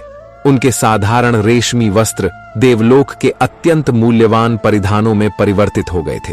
यह चमत्कार केवल उस मंडप तक ही सीमित नहीं था। उसी क्षण उस पूजा में सम्मिलित उन सभी स्त्रियों के घरों में अन्न और धन के भंडार स्वतः ही भर गए। उनके आंगन में उत्तम नस्ल के अश्व, गज और रथ आकर खड़े हो गए। उनकी साधारण हवेलियां राजमहलों की भांति चमकने लगी थीं। यह साक्षात माता वरलक्ष्मी का प्रत्यक्ष और सजीव वरदान था जो उनकी सामूहिक और अटूट भक्ति के प्रत्युत्तर में बरसा था। वे सभी स्त्रियां आनंद, आश्चर्य और कृतज्ञता के आंसुओं से रोने लगीं। उन्होंने एक दूसरे को गले लगाया और फिर चारुमती के चरणों में गिर पड़ी, जिसके माध्यम से उन्हें यह दिव्य सौभाग्य प्राप्त हुआ था। उस दिन के पश्चात यह वरलक्ष्मी का व्रत न केवल कुंदनपुर में अपितु संपूर्ण सृष्टि में सबसे प्रसिद्ध और महत्वपूर्ण व्रतों में से एक बन गया। प्यारे दर्शकों, यह कथा हमें यह अमूल्य संदेश देती है कि जब भक्ति व्यक्तिगत सीमाओं को लांघकर सामूहिक रूप धारण कर लेती है, जब अनेक हृदय एक ही आस्था, एक ही प्रेम के धागे में बंधकर ईश्वर को पुकारते हैं, तो उसका प्रभाव इतना प्रबल और इतना व्यापक होता है कि वह असंभव को भी संभव बना सकता है और स्वयं ईश्वर को भी अपने भक्तों के समक्ष प्रकट होने के लिए विवश कर सकता है। तो प्यारे दर्शकों, हमने देखा कि किस प्रकार कुंदनपुर की स्त्रियों की सामूहिक भक्ति और अटूट आस्था ने माता वरलक्ष्मी को साक्षात प्रकट होने और उन पर सौभाग्य व समृद्धि की अविश्वसनीय वर्षा करने के लिए विवश कर दिया। यह कथा यह सिद्ध करती है कि जब अनेक हृदय एक ही पवित्र सूत्र में बंधकर एक ही विश्वास, एक ही लय में ईश्वर को पुकारते हैं, तो उनकी प्रार्थना एक ऐसी महाशक्ति बन जाती है जो नियति को भी बदल सकती है। यह उत्सव की कथा है, आनंद की कथा है और भक्ति के उस स्वरूप की कथा है जो समृद्धि और मंगल का आवाहन करती है। किंतु क्या आस्था की परीक्षा केवल सुख और शांति के क्षणों में ही होती है? क्या भक्ति का वास्तविक मूल्य तब प्रकट नहीं होता जब जीवन उत्सव नहीं अपितु एक अंतहीन संघर्ष बन जाए? क्या आस्था की ज्वाला तब और अधिक तीव्रता से नहीं जलती जब चारों ओर निराशा, अपमान और अन्याय का गहरा अंधकार हो? जब सौभाग्य किसी व्रत के पुण्य से प्राप्त न हो अपितु उसे अधर्म और छल से बलपूर्वक छीन लिया गया हो? जब एक चक्रवर्ती साम्राज्य धूल में मिल जाए और एक ऐसी महारानी को जो यज्ञ की पवित्र अग्नि से जन्मी हो, भरी सभा में निर्वस्त्र करने का दुस्साहस किया जाए? हमारी अगली कथा हमें कुंदनपुर के उत्सवपूर्ण और मांगलिक वातावरण से दूर द्वापर युग के उस सबसे अंधकारमयी और त्रासद कालखंड में ले जाती है जब स्वयं धर्म अपने सबसे बड़े संकट का सामना कर रहा था। यह कथा हमें राजमहलों के वैभव से दूर काम्यक वन के भयावह और निर्जन जंगलों में ले जाती है, जहां वे 5 महायोद्धा जो इंद्रप्रस्थ के स्वामी थे, अब एक साधारण तपस्वी की भांति जीवन जीने के लिए विवश थे। यह कथा है पांचाल की राजकुमारी याज्ञसेनी द्रौपदी की, जिसके हृदय में अपमान की ज्वाला धधक रही थी। और यह कथा है उसके सखा, उसके मार्गदर्शक, उसके आराध्य स्वयं भगवान श्री कृष्ण की, जो उसे निराशा के इस गर्त से निकालने के लिए एक ऐसे दिव्य और अमोघ महाव्रत का रहस्य बताते हैं, जो न केवल उसके खोए हुए सम्मान और राज्य को पुनः दिलाएगा, अपितु भविष्य में होने वाले धर्म युद्ध में धर्म की विजय की आधारशिला भी रखेगा। तो चलिए अब हम उस कथा में प्रवेश करते हैं, जहां भक्ति, पीड़ा और प्रतिशोध के त्रिवेणी संगम पर माता महालक्ष्मी की कृपा एक नए और विराट रूप में प्रकट होती है। द्वापर युग का वह कालखंड इतिहास के पृष्ठों पर सबसे भारी और काली स्याही से लिखा गया है। हस्तिनापुर की द्यूत सभा में अधर्म ने धर्म को पराजित कर दिया था। छल, कपट और ईर्ष्या की विजय हुई थी और सत्य, न्याय और मर्यादा का मस्तक झुक गया था। इंद्रप्रस्थ के सम्राट धर्मराज युधिष्ठिर अपने भाइयों और पत्नी द्रौपदी सहित अपना सर्वस्व एक कपटपूर्ण द्यूत क्रीड़ा में हार चुके थे। 12 वर्षों का वनवास और 1 वर्ष का अज्ञातवास उनकी क्रूर नियति बन चुका था। वे महायोद्धा, जिनके पराक्रम से देवता भी भयभीत रहते थे, आज वन वन भटकने को विवश थे। वे अब काम्यक वन के घने, रहस्यमयी और भयावह जंगल में निवास कर रहे थे। यह वन केवल वृक्षों और लताओं का समूह नहीं था, यह अपने आप में एक जीवंत और स्पंदित था, जिसकी अपनी एक चेतना, अपनी स्मृतियां थीं। दिन के समय में भी सूर्य की किरणें पत्तों के घने आवरण को भेद कर धरती तक पहुंचने के लिए संघर्ष करती थीं, जिससे एक रहस्यमयी सांध्यकालीन छाया हर शीर्ष पर बनी रहती थी। रात्रि तो और भी अधिक अंधकारमयी और भयावह हो जाती थी, जब हिंसक पशुओं के गर्जन और विचित्र पक्षियों के कराहने की ध्वनियां उस मौन को भंग करती थीं। वन की वायु में एक विचित्र उदासी और भारीपन था। ऐसा प्रतीत होता था मानो स्वयं प्रकृति भी पांडवों के दुख में दुखी हो। उनकी छोटी सी पर्णकुटी, जो ऋषियों के आश्रम से कुछ दूरी पर बनी हुई थी, उस मूक व्यथा और दमित पीड़ा का केंद्र थी। धर्मराज युधिष्ठिर, जो अपने सत्य और धर्म के लिए विख्यात थे, आज आत्मग्लानि के एक सागर में डूब रहे थे। वे घंटों मौन बैठे रहते, उनकी आंखें शून्य में ताकती रहती। उनके मस्तिष्क में बार बार वही द्यूत सभा का दृश्य कौंधता रहता। शकुनि के दुष्ट अट्टहास, दुर्योधन के व्यंग्य बाण और उनका अपना वह विनाशकारी निर्णय, जिसने उनके पूरे परिवार को इस नर्क में धकेल दिया था। क्या मेरा धर्म इतना अंधा था? क्या मैंने अपनी पत्नी को दांव पर लगाकर किसी धर्म का पालन किया था? यह प्रश्न विषैले नागों की भांति उनके हृदय को निरंतर डसते रहते थे। पवन पुत्र भीमसेन, जिनकी भुजाओं में 10,000 हाथियों का बल था, आज एक पिंजरे में बंद सिंह की भांति सर्वथा विवश और क्रोधित थे। वे बार बार अपनी विशाल गदा को देखते, उसे अपने हाथों में उठाकर तौलते और फिर विवशता से भूमि पर पटक देते। उनकी नसें क्रोध और अपमान से फड़फड़ाती रहती थीं। जब उनकी रक्तवर्ण आंखों में अपनी भाभी द्रौपदी का वह अपमानित और असहाय मुख स्मरण हो आता, वे बार बार युधिष्ठिर से कहते, भ्राता श्री, मुझे केवल एक बार आज्ञा दीजिए। अपनी इस गदा से मैं उन 100 कौरवों और उस कपटी शकुनि के मस्तक को चूर चूर कर दूंगा। किंतु धर्म के पाश में बंधे युधिष्ठिर उन्हें रोक देते और भीम का क्रोध उनकी अपनी ही आत्मा को जलाता हुआ प्रतीत होता था। देवराज इंद्र के पुत्र महान धनुर्धर अर्जुन, जिनका गांडीव देवताओं और असुरों के हृदय में भी भय उत्पन्न करता था, आज लक्ष्यहीन और उद्देश्यहीन थे। वे अपने गांडीव पर प्रत्यंचा चढ़ाते, किंतु उनके पास कोई लक्ष्य नहीं होता था। वे घंटों ध्यान में बैठने का प्रयास करते ताकि अपने मन को शांत कर सकें, किंतु द्यूत सभा की स्मृतियां और द्रौपदी के अपमान की चीत्कारें उनकी एकाग्रता को भंग कर देती थीं। उनके सुंदर मुख पर एक गहरी विषाद की रेखा अंकित हो गई थी। अश्विनी कुमारों के पुत्र, अतुलनीय सौंदर्य के स्वामी नकुल और त्रिकालदर्शी सहदेव अपने दुख को अपने भीतर छिपाए आश्रम की दैनिक आवश्यकताओं की पूर्ति में लगे रहते। वे वन से कंद मूल फल एकत्र करते, यज्ञ के लिए लकड़ियां काटते और अपने भाइयों की सेवा करते, किंतु उनके सभी कार्यों में एक मूक उदासी और एक गहरी पीड़ा छिपी होती थी। राजसी वस्त्रों में पले बढ़े राजकुमार आज वल्कल वस्त्र धारण करके भूमि पर शयन कर रहे थे और यह कठोर यथार्थ उन्हें प्रत्येक क्षण चुभता रहता था। किंतु यदि उन सभी की पीड़ा और व्यथा को एकत्र भी कर लिया जाए तो वह उस पीड़ा के समक्ष तुच्छ थी जो पांचाल की राजकुमारी यज्ञसेनी द्रौपदी के हृदय में एक ज्वालामुखी की भांति धधक रही थी। वह कोई साधारण स्त्री नहीं थी। उसका जन्म किसी माता के गर्भ से नहीं अपितु यज्ञ की पवित्र अग्नि से प्रज्वलित होकर हुआ था। वह अग्नि की पुत्री थी और उसके भीतर अपमान की अग्नि भी उतनी ही तीव्रता से जल रही थी। जब भी वह अपनी आंखें बंद करती उसे हस्तिनापुर की वह खचाखच भरी राजसभा दिखाई देती। उसे दुर्योधन के क्रूर अट्टहास सुनाई देते, दुशासन के उन अपवित्र हाथों का स्पर्श अनुभव होता जो उसके पवित्र केशों को पकड़कर उसे घसीट रहे थे। उसे भीष्म पितामह, द्रोणाचार्य और कृपाचार्य जैसे महारथियों के झुके हुए मस्तक दिखाई देते जो अपनी आंखों के समक्ष अन्याय होता हुआ देखकर भी मौन और विवश बने रहे।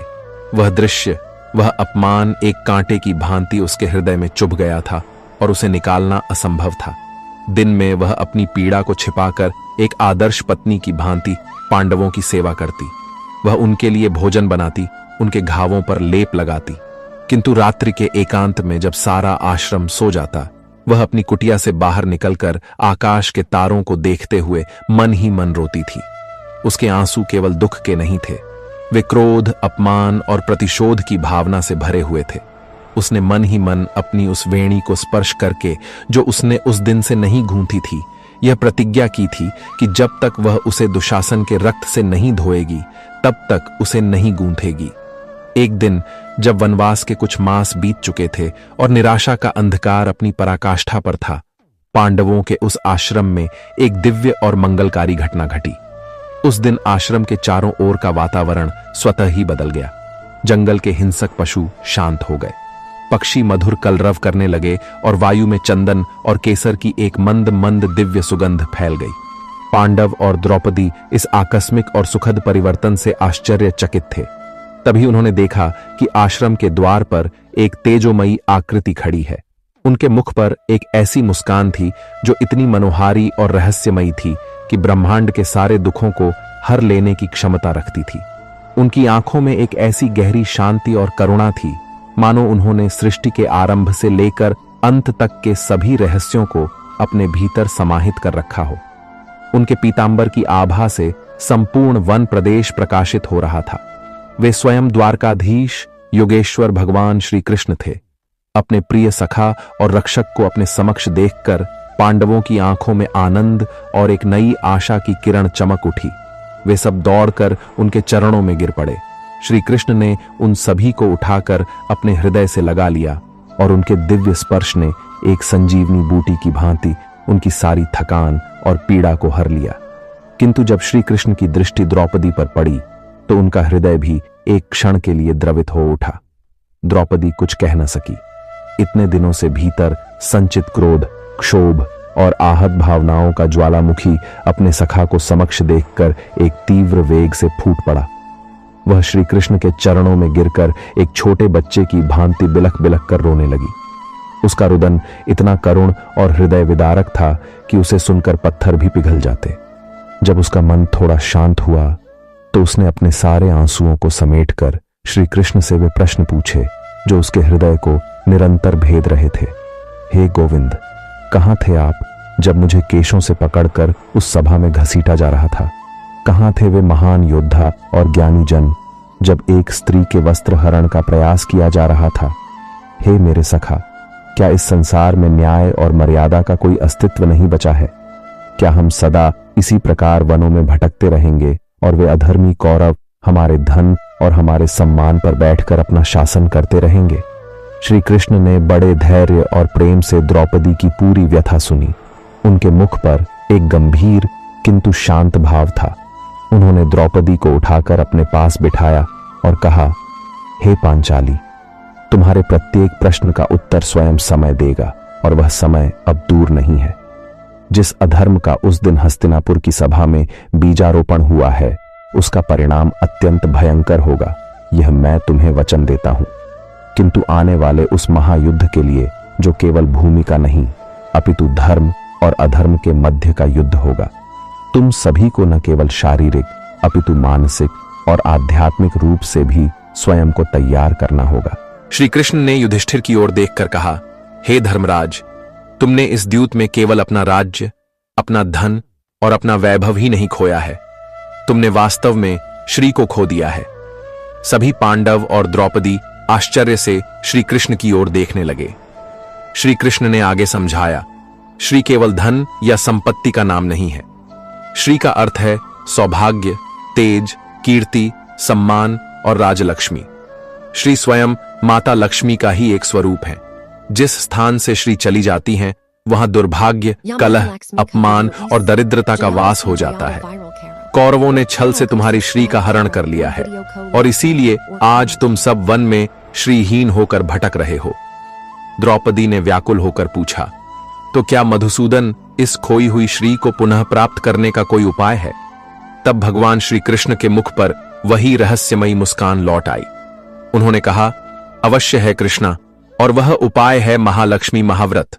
उन्होंने बताया कि यह व्रत भाद्रपद मास के शुक्ल पक्ष की अष्टमी तिथि से आरंभ होकर 16 दिनों तक चलता है और आश्विन कृष्ण अष्टमी को इसका समापन होता है। यह कोई साधारण व्रत नहीं है, यह स्वयं महालक्ष्मी की शक्ति का आवाहन है। उन्होंने कहा, हे पांचाली, यह व्रत न केवल तुम्हारे खोए हुए राज्य और सम्मान को वापस लाएगा, अपितु यह तुम्हारे और तुम्हारे पतियों के भीतर उस दिव्य तेज और आत्मबल को पूर्ण जागृत करेगा जो धर्म की स्थापना के लिए आवश्यक है। इस व्रत के प्रभाव से तुम पर महालक्ष्मी की कृपा पूर्ण स्थापित होगी और जब माता की कृपा साथ हो तो विजय निश्चित होती है। श्री कृष्ण ने द्रौपदी को उस व्रत की संपूर्ण विधि, उसके नियम और उसकी महिमा विस्तार से समझाई। उन्होंने कहा, तुम्हें इन 16 दिनों में पूर्ण ब्रह्मचर्य और संयम का पालन करना होगा। तुम्हें मिट्टी से एक गज का निर्माण करना होगा जो समृद्धि और सौभाग्य का प्रतीक है।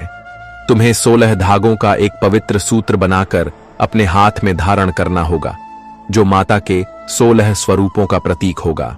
और सबसे महत्वपूर्ण, तुम्हें इन 16 दिनों में प्रतिदिन संध्या के समय माता महालक्ष्मी की किसी एक लीला कथा का श्रवण करना होगा जो तुम्हारे हृदय में आस्था, धैर्य और धर्म को और अधिक सुदृढ़ करेगी। द्रौपदी का हृदय आशा और एक नई ऊर्जा से भर गया। उसे अपने सखा के वचनों पर पूर्ण विश्वास था। उसने उसी क्षण उसी पर्णकुटी में उस महाव्रत को करने का निश्चय कर लिया और आरंभ हुई द्रौपदी की वह 16 दिवसीय महासाधना। उसने स्वयं नदी के तट पर जाकर पवित्र मिट्टी लाकर अपने कोमल किंतु दृढ़ हाथों से एक सुंदर गज प्रतिमा का निर्माण किया। उसने अपनी छोटी सी कुटिया को वन के सबसे सुंदर पुष्पों और पत्तों से सजाकर एक मंदिर का रूप दे दिया। पांडव भी अपनी पत्नी की इस साधना में सहयोगी बन गए। भीम अपनी गदा को एक ओर रखकर द्रौपदी के फलाहार के लिए वन से सर्वोत्तम मीठे और दुर्लभ कंद मूल फल लाते। अर्जुन अपने गांडीव को लेकर कुटिया के चारों ओर एक सजग प्रहरी की भांति पहरा देते ताकि कोई दुष्ट राक्षस या हिंसक पशु उसकी साधना में कोई विघ्न न डाल सके। नकुल और सहदेव पूजा की अन्य सामग्रियों की व्यवस्था करते और धर्मराज युधिष्ठिर अपनी सारी आत्मग्लानि को भूलकर द्रौपदी के पास बैठकर उसे धर्म और शास्त्रों की बातें सुनाकर उसका मनोबल बढ़ाते। प्रत्येक संध्या को जब सूर्य अस्ताचल की ओर जाता और वन में एक रहस्यमयी शांति छा जाती, तब एक और चमत्कार होता। कभी कोई तेजस्वी अर्षि तो कभी कोई मुनि स्वयं पांडवों के आश्रम में पधारकर द्रौपदी को माता महालक्ष्मी की एक अद्भुत कथा सुनाते। पहले दिन उन्होंने उस कुम्हार की कथा सुनाई जिसने मिट्टी के दीपक में अपनी भक्ति की लौ जलाई थी। अगले दिन उन्होंने दान के महत्व की कथा सुनाई। तीसरे दिन उन्होंने अहंकार के पतन की कथा सुनाई जो द्रौपदी के हृदय को भेद गई। प्रत्येक कथा, प्रत्येक दिन द्रौपदी के भीतर एक नए गुण, एक नई शक्ति को जागृत कर रही थी। उसका क्रोध अब एक संकल्प में बदल रहा था, उसकी पीड़ा अब एक तपस्या बन रही थी और उसकी निराशा अब एक अटूट आस्था में परिवर्तित हो रही थी। उसके मुख पर एक ऐसा दिव्य तेज और एक ऐसी शांति आने लगी थी कि पांडवों को भी एक नई शक्ति और प्रेरणा मिलती थी। अंत में 16वें दिन जब व्रत का समापन और उद्यापन का समय आया तो द्रौपदी ने पूजा संपन्न की। उसके पास ब्राह्मणों को देने के लिए स्वर्ण मुद्राएं या राजसी वस्त्र नहीं थे, किंतु उसने वन के ऋषियों को बड़े प्रेम और सम्मान से कंदमूल और फलों का भोजन कराया और अपने वलकल वस्त्रों में से एक एक वस्त्र उन्हें दान दिया। उसी रात्रि जब द्रौपदी अपनी साधना की पूर्णता के संतोष के साथ ध्यान में बैठी थी, तो उसे एक अद्भुत प्रकाश और एक असीम ऊर्जा का अनुभव हुआ। उसे साक्षात माता महालक्ष्मी के दर्शन हुए, जो उसे आशीर्वाद देकर उसकी विजय का आश्वासन दे रही थीं। इस व्रत का प्रभाव तात्कालिक और चमत्कारी था। पांडवों के भीतर एक नई चेतना का उदय हुआ। उनका दुख, उनकी निराशा और उनकी आत्मग्लानि समाप्त हो गई और उसके स्थान पर एक नया आत्मविश्वास, एक नया संकल्प और धर्म की स्थापना का एक अदम्य उत्साह जागृत हुआ। वे अब केवल वनवासी नहीं थे, वे भविष्य के युद्ध की तैयारी करने वाले योद्धा बन रहे थे। इस व्रत की ऊर्जा से शक्ति प्राप्त करके ही अर्जुन ने भगवान शिव की तपस्या करके पाशुपतास्त्र प्राप्त किया और अन्य पांडवों ने भी विभिन्न देवताओं से दिव्य अस्त्रों की प्राप्ति की। यह कथा हमें यह गहन और रहस्यमयी संदेश देती है कि महालक्ष्मी का व्रत केवल भौतिक समृद्धि या खोए हुए धन को पुनः प्राप्त करने का अनुष्ठान मात्र नहीं है। यह भीषण से भीषण आपदा में गहनतम अंधकार में खोई हुई श्री अर्थात अपने आत्मसम्मान, अपने तेज और अपने धर्म बल को पुनः जागृत करने का एक अमोघ और शक्तिशाली दिव्य साधना है। यह वह आध्यात्मिक आधारशिला थी जो स्वयं योगेश्वर श्री कृष्ण ने रखी थी और इसी आधारशिला पर कुरुक्षेत्र के महायुद्ध में धर्म की भव्य और गौरवशाली विजय का अमर प्रासाद खड़ा हुआ। प्यारे दर्शकों, इन कथाओं को सुनने के पश्चात हमारे मन में यह प्रश्न उठना स्वाभाविक है कि आखिर वह दिव्य पूजा विधि क्या है? वे दृढ़ नियम कौन से हैं? वह पावन प्रक्रिया कौन सी है जिसका पालन करके उस निर्धन ब्राह्मणी ने अपना जीवन बदल दिया? उस पश्चाताप करती हुई रानी ने अपना खोया हुआ साम्राज्य पुनः प्राप्त कर लिया और उस अपमानित द्रौपदी ने भविष्य की विजय की नींव रख दी। इस व्रत का महत्व केवल भौतिक लाभों तक ही सीमित नहीं है, यह बहुआयामी है और व्यक्ति के जीवन के प्रत्येक पहलू को स्पर्श करके उसे रूपांतरित कर देने की क्षमता रखता है। इसका सर्वोपरि और सबसे गहन महत्व आध्यात्मिक है। यह व्रत साधक को धन और ऐश्वर्य की अधिष्ठात्री देवी माता महालक्ष्मी की दिव्य ऊर्जा के साथ एक सीधा संबंध और व्यक्तिगत नाता स्थापित करने का अवसर प्रदान करता है। यह 16 दिनों की अवधि, जिसमें भक्त उपवास, मंत्र जाप, कथा श्रवण और ध्यान में लीन रहता है, वास्तव में एक गहन आत्मशुद्धि की प्रक्रिया है। जैसे अग्नि में तप कर स्वर्ण निर्मल होकर कुंदन बन जाता है, उसी प्रकार इस व्रत की तपस्या की अग्नि में तप कर साधक का अंतःकरण शुद्ध होता है। व्रत के नियम व्यक्ति की तामसिक और राजसिक प्रवृत्तियों को शांत करते हैं और उसके भीतर सत्व गुण को बढ़ाते हैं, ताकि वह उस दिव्य कृपा को ग्रहण करने का योग्य पात्र बन सके जिसे हम श्री कहते हैं। यह व्रत हमें श्री के वास्तविक ज्ञान और उसके विराट अर्थ का बोध कराता है, जो केवल धन नहीं अपितु सौभाग्य, तेज, कीर्ति, स्वास्थ्य, विवेक, संतुलन और आंतरिक शांति का समग्र रूप है। यह पूजा विधि केवल कुछ कर्मकांडों का संग्रह नहीं अपितु एक 16 दिवसीय महासाधना है, एक ऐसी आध्यात्मिक यात्रा है जो साधक को शारीरिक, मानसिक और आत्मिक रूप से शुद्ध करके उसे माता लक्ष्मी की कृपा को धारण करने के योग्य बनाती है। उसी प्रकार इस व्रत को धारण करने के लिए साधक को अपने शरीर और मन रूपी मंदिर को पहले से ही तैयार करना होता है। दिनव्रती को केवल एक समय सात्विक और वह भी सूर्यास्त से पूर्व भोजन ग्रहण करना चाहिए। इसमें जौ, गेहूं, मूंग, सेंधा नमक और गाय के घी जैसे शुद्ध पदार्थों का ही प्रयोग करना चाहिए। इसी दिन से मांस, मदिरा, लहसुन, प्याज जैसे तामसिक पदार्थों का सेवन पूर्णतः वर्जित हो जाता है। यह नियम शरीर की शुद्धि के लिए है, ताकि मन सरलता से ईश्वर में एकाग्र हो सके। इस व्रत में स्नान करके स्वच्छ वस्त्र धारण करने चाहिए। इस पूजा में लाल या पीले रंग के वस्त्र विशेष रूप से शुभ माने जाते हैं। इसके पश्चात घर के ईशान कोण में पूजा स्थल की स्थापना करनी चाहिए। उस स्थान को गंगा जल छिड़क कर पवित्र करें और आटे या हल्दी से एक सुंदर अष्टदल कमल का चिन्ह बनाएं। उस पर एक लकड़ी की चौकी रखें और उस पर लाल या पीला वस्त्र बिछाएं। अब पूजा की व्यवस्था आरंभ होती है। सबसे पहले, जैसा कि उस ब्राह्मणी और रानी विलासिनी ने किया था, मिट्टी से बने हुए एक गज अर्थात हाथी की स्थापना करें। गज माता लक्ष्मी का वाहन माना जाता है और यह ऐश्वर्य, शक्ति, बुद्धि और स्थायित्व का प्रतीक है। गज की स्थापना के पश्चात एक कलश की स्थापना करें। तांबे या पीतल के पात्र में शुद्ध जल भरकर उसमें एक सुपारी, एक सिक्का, हल्दी की गांठ, दूर्वा और पुष्प डालें। कलश के मुख पर आम या अशोक के 5 पल्लव रखें और उसके ऊपर एक नारियल स्थापित करें। यह कलश ब्रह्मांड का प्रतीक है। तत्पश्चात माता महालक्ष्मी और भगवान विष्णु की एक सुंदर प्रतिमा या चित्र स्थापित करें। अब हाथ में जल, पुष्प और अक्षत लेकर व्रत का संकल्प लें। यह साधना का सबसे महत्वपूर्ण चरण है। द्रौपदी ने जब वन में संकल्प लिया होगा तो उसकी आंखों में धर्म की स्थापना की ज्वाला होगी। रानी ने जब संकल्प लिया होगा तो उसके हृदय में पश्चाताप के अश्रु होंगे। साधक को अपना नाम और गोत्र का उच्चारण करते हुए यह कहना चाहिए कि हे माता महालक्ष्मी और भगवान नारायण, मैं, मेरा नाम, मेरा गोत्र आज इस पवित्र तिथि से आपकी कृपा और सुख सौभाग्य की प्राप्ति के लिए यह 16 दिवसीय महालक्ष्मी व्रत करने का संकल्प लेती हूं। हे माता, मुझे इस व्रत को निर्विघ्न रूप से पूर्ण करने की शक्ति प्रदान करें। इतना कहकर हाथ का जल भूमि पर छोड़ दें। संकल्प के पश्चात माता लक्ष्मी की पूजा आरंभ करें।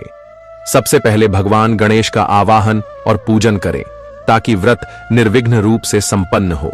फिर माता लक्ष्मी और भगवान विष्णु का ध्यान करते हुए उनका आवाहन करें।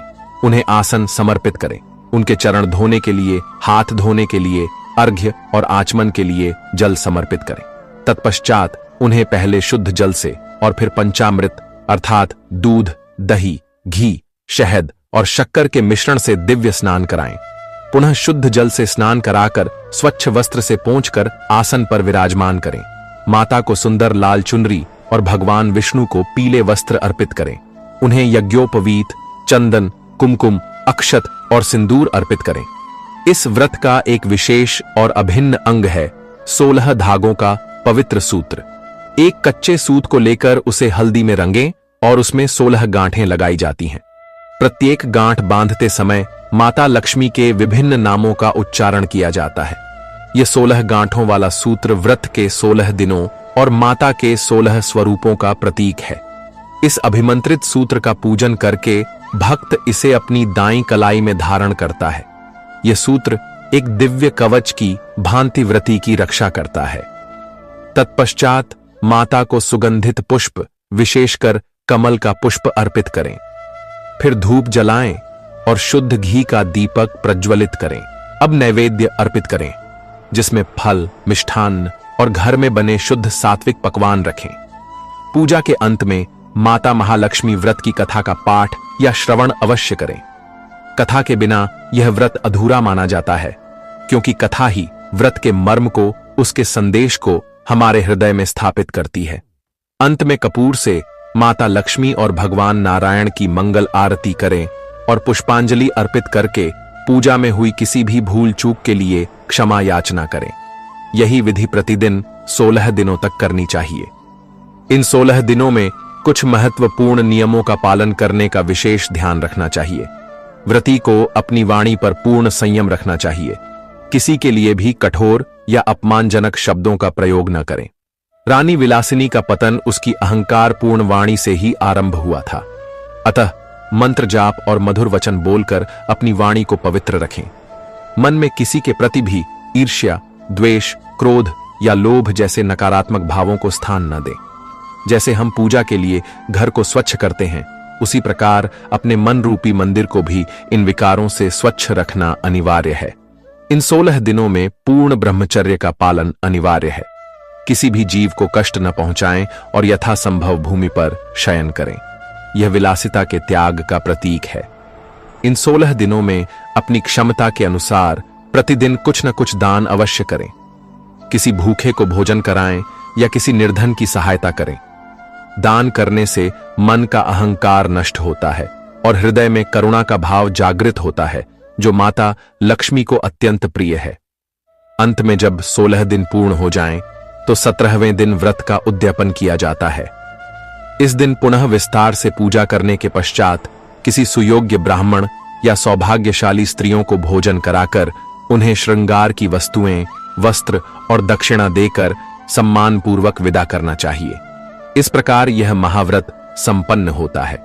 यह पूजा विधि और यह नियम हमें यही सिखाते हैं कि महालक्ष्मी व्रत केवल एक कर्मकांड नहीं, अपितु एक जीवन रूपांतरकारी अनुभव है। यह हमें सिखाता है कि श्री अर्थात लक्ष्मी को पाने के लिए पहले हमें श्री के योग्य बनना पड़ता है। जब हमारा शरीर, मन, वाणी और कर्म शुद्ध हो जाते हैं, जब हमारा हृदय भक्ति और करुणा से भर जाता है, तभी महालक्ष्मी हमारे जीवन में आकर स्थायी रूप से निवास करती हैं और फिर हमें किसी और वस्तु का कभी अभाव नहीं होता।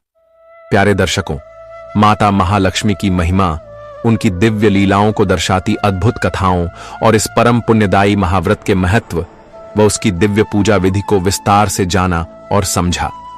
यह कथाएं और यह ज्ञान केवल सुनने या पढ़ने के लिए नहीं, अपितु अपने जीवन में उतारने के लिए है, हमें प्रेरित करने के लिए है। हमारा यह प्रयास है कि हम सब मिलकर अपनी इस अमूल्य और गौरवशाली विरासत को न केवल जानें, अपितु इसे अपने जीवन का अंग भी बनाएं। हमने अब तक महालक्ष्मी व्रत की महिमा को विभिन्न कथाओं के माध्यम से समझा। हमने देखा कि किस प्रकार एक निर्धन ब्राह्मणी सुमित्रा की निश्चल भक्ति ने माता की कृपा को आकर्षित किया और उसके जीवन को अभाव से वैभव में बदल दिया। हमने यह भी देखा कि रानी विलासिनी के अहंकार ने किस प्रकार उसके स्वर्णिम साम्राज्य को धूल में मिला दिया और फिर सच्चे पश्चाताप ने उसे पुनः सब कुछ लौटा दिया। हमने कुंदनपुर की स्त्रियों की सामूहिक भक्ति की अद्भुत शक्ति को महसूस किया, जिसने माता को साक्षात प्रकट होने पर विवश कर दिया। और हमने यह भी जाना कि किस प्रकार द्रौपदी ने अपमान और निराशा के गहन अंधकार में इस व्रत का आश्रय लेकर भविष्य में होने वाले धर्म युद्ध की विजय की नींव रखी। इन कथाओं के साथ ही हमने इस महाव्रत की विस्तृत पूजा विधि और उसके कठोर किंतु कल्याणकारी नियमों को भी समझा। किंतु इस व्रत का रहस्य केवल कथाओं और कर्मकांडों तक ही सीमित नहीं है। इसका एक गहरा दार्शनिक और आध्यात्मिक पक्ष भी है, जिसे समझना हमारे लिए अत्यंत आवश्यक है। माता लक्ष्मी का स्वरूप केवल धन या स्वर्ण मुद्राओं तक सीमित नहीं है। यह उनका एक स्थूल रूप है, जिसे हम धन लक्ष्मी कहते हैं। वास्तव में माता के 8 स्वरूप हैं, जिन्हें अष्टलक्ष्मी कहा जाता है। जब हम इस व्रत का अनुष्ठान करते हैं, तो हम अनजाने में ही इन सभी स्वरूपों का आवाहन करते हैं। पहली है आदि लक्ष्मी, जो सृष्टि की आदि शक्ति है, मूल स्रोत है। दूसरी है धान्य लक्ष्मी, जो अन्न और पोषण की देवी हैं, जिनके बिना जीवन संभव नहीं। तीसरी है धैर्य लक्ष्मी, जो हमें जीवन के कठिनतम क्षणों में भी साहस और धैर्य प्रदान करती है, जैसा उन्होंने पांडवों को प्रदान किया था। चौथी है गज लक्ष्मी, जो राजसी शक्ति, सामर्थ्य और सम्मान का प्रतीक है। पूजा में मिट्टी के हाथी का निर्माण इसी स्वरूप का आवाहन है। पांचवी है संतान लक्ष्मी, जो कुल की वृद्धि, वंश परंपरा और भावी पीढ़ी का आशीर्वाद देती है। छठी है विजय लक्ष्मी, जो केवल युद्ध में ही नहीं, अपितु जीवन के प्रत्येक संघर्ष में विजय दिलाती है। द्रौपदी ने इसी स्वरूप की साधना की थी। सातवीं है विद्या लक्ष्मी, जो ज्ञान, कला और विवेक की देवी हैं, क्योंकि बिना विवेक के प्राप्त हुआ धन विनाश का कारण बनता है। और आठवीं है धन लक्ष्मी, जो भौतिक समृद्धि प्रदान करती हैं। इस प्रकार महालक्ष्मी व्रत केवल धन प्राप्ति का साधन नहीं, अपितु जीवन को समग्र रूप से समृद्ध, संतुलित और परिपूर्ण बनाने की एक गहन साधना है। इसका एक और महत्वपूर्ण पक्ष है भगवान विष्णु और माता लक्ष्मी का अटूट संबंध। वे एक दूसरे से पृथक नहीं हैं। जहां नारायण है वहीं लक्ष्मी है, जहां धर्म है वहीं सौभाग्य है। भगवान विष्णु धर्म, सत्य, कर्तव्य और संतुलन के प्रतीक हैं। जब जीवन में इन मूल्यों का पालन होता है, तो लक्ष्मी की कृपा स्वतः ही प्राप्त होती है। रानी विलासिनी ने जब अहंकार में धर्म का तिरस्कार किया, तो लक्ष्मी उससे रूठ गईं। भले ही उसका पति राजा विक्रमसेन कितना ही पराक्रमी क्यों न हो। इसके विपरीत पांडवों ने वनवास के घोर कष्टों में भी धर्म का त्याग नहीं किया। इसलिए स्वयं भगवान श्री कृष्ण ने उन्हें लक्ष्मी को पुनः प्राप्त करने का मार्ग दिखाया। यह हमें सिखाता है कि लक्ष्मी को पाने और उसे स्थायी रूप से अपने जीवन में बनाए रखने का एकमात्र उपाय धर्म के मार्ग पर चलना है। प्यारे दर्शकों, लक्ष्मी जी दुर्भाग्य, कलह, दरिद्रता, आलस्य और अपवित्रता की देवी हैं। जहां गंदगी, कलह, क्रोध, ईर्ष्या और अधर्म का वास होता है, वहां लक्ष्मी जी का आवाहन होता है और वे सौभाग्य का नाश कर देती हैं। महालक्ष्मी व्रत के नियम जैसे कि घर की स्वच्छता, ब्रह्मचर्य का पालन, सात्विक भोजन, मधुर वाणी और सकारात्मक चिंतन, ये केवल प्रतीकात्मक नहीं है। ये लक्ष्मी जी को दूर भगाने और एक ऐसा पवित्र वातावरण निर्मित करने के व्यावहारिक उपाय हैं जहां माता लक्ष्मी प्रसन्नता पूर्वक निवास कर सकें। जब हम व्रत के दौरान उपवास रखते हैं तो हम केवल अन्न का त्याग नहीं करते, अपितु हम नकारात्मक विचारों, निंदा, क्रोध और व्यर्थ की चिंताओं का भी उपवास करते हैं। यही इस साधना का वास्तविक मर्म है। प्यारे दोस्तों, पवित्र धागे में लगाई जाने वाली 16 गांठें केवल एक कर्मकांड नहीं है। हम इन्हें इन 16 दिनों के लिए आत्म सुधार के 16 संकल्पों के रूप में देख सकते हैं। जैसे क्रोध पर नियंत्रण रखने का संकल्प, प्रतिदिन कुछ दान करने का संकल्प, सत्य बोलने का संकल्प, अपने माता पिता की सेवा करने का संकल्प आदि। ऐसा करने से यह व्रत हमारे लिए एक व्यक्तिगत और परिवर्तनकारी अनुभव बन जाएगा। कुंदनपुर की स्त्रियों की तरह सामूहिक पूजा का आधुनिक अर्थ है अपने परिवार, अपने समाज और अपने कार्यस्थल में एक सकारात्मक, सहयोगी और प्रेमपूर्ण वातावरण का निर्माण करना। जब हम दूसरों की सफलता में प्रसन्न होते हैं और उनकी सहायता करते हैं, तो हम एक ऐसी सामूहिक सकारात्मक ऊर्जा का निर्माण करते हैं जो सभी के लिए समृद्धि और सौभाग्य को आकर्षित करती है। यह छोटा सा मंत्र माता के संपूर्ण स्वरूप का वर्णन करता है। यह स्वीकार करता है कि वे महान हैं, वे देवताओं द्वारा पूजित हैं, वे धर्म की सहचरी हैं और वे करुणा का असीम सागर हैं। इस मंत्र का श्रद्धा पूर्वक जाप करने से हमारा चित्त माता के इन गुणों के प्रति एकाग्र होता है और हम उनकी कृपा को ग्रहण करने के योग्य बनते हैं। प्यारे दर्शकों, महालक्ष्मी व्रत का सार यही है कि यह आत्म रूपांतरण की एक यात्रा है, आध्यात्मिक और भौतिक दरिद्रता से समग्र समृद्धि की ओर, अहंकार से विनम्रता की ओर, निराशा से आशा की ओर। यह स्वयं को शुद्ध करके उस दिव्य कृपा को धारण करने का एक योग्य पात्र बनाने की प्रक्रिया है।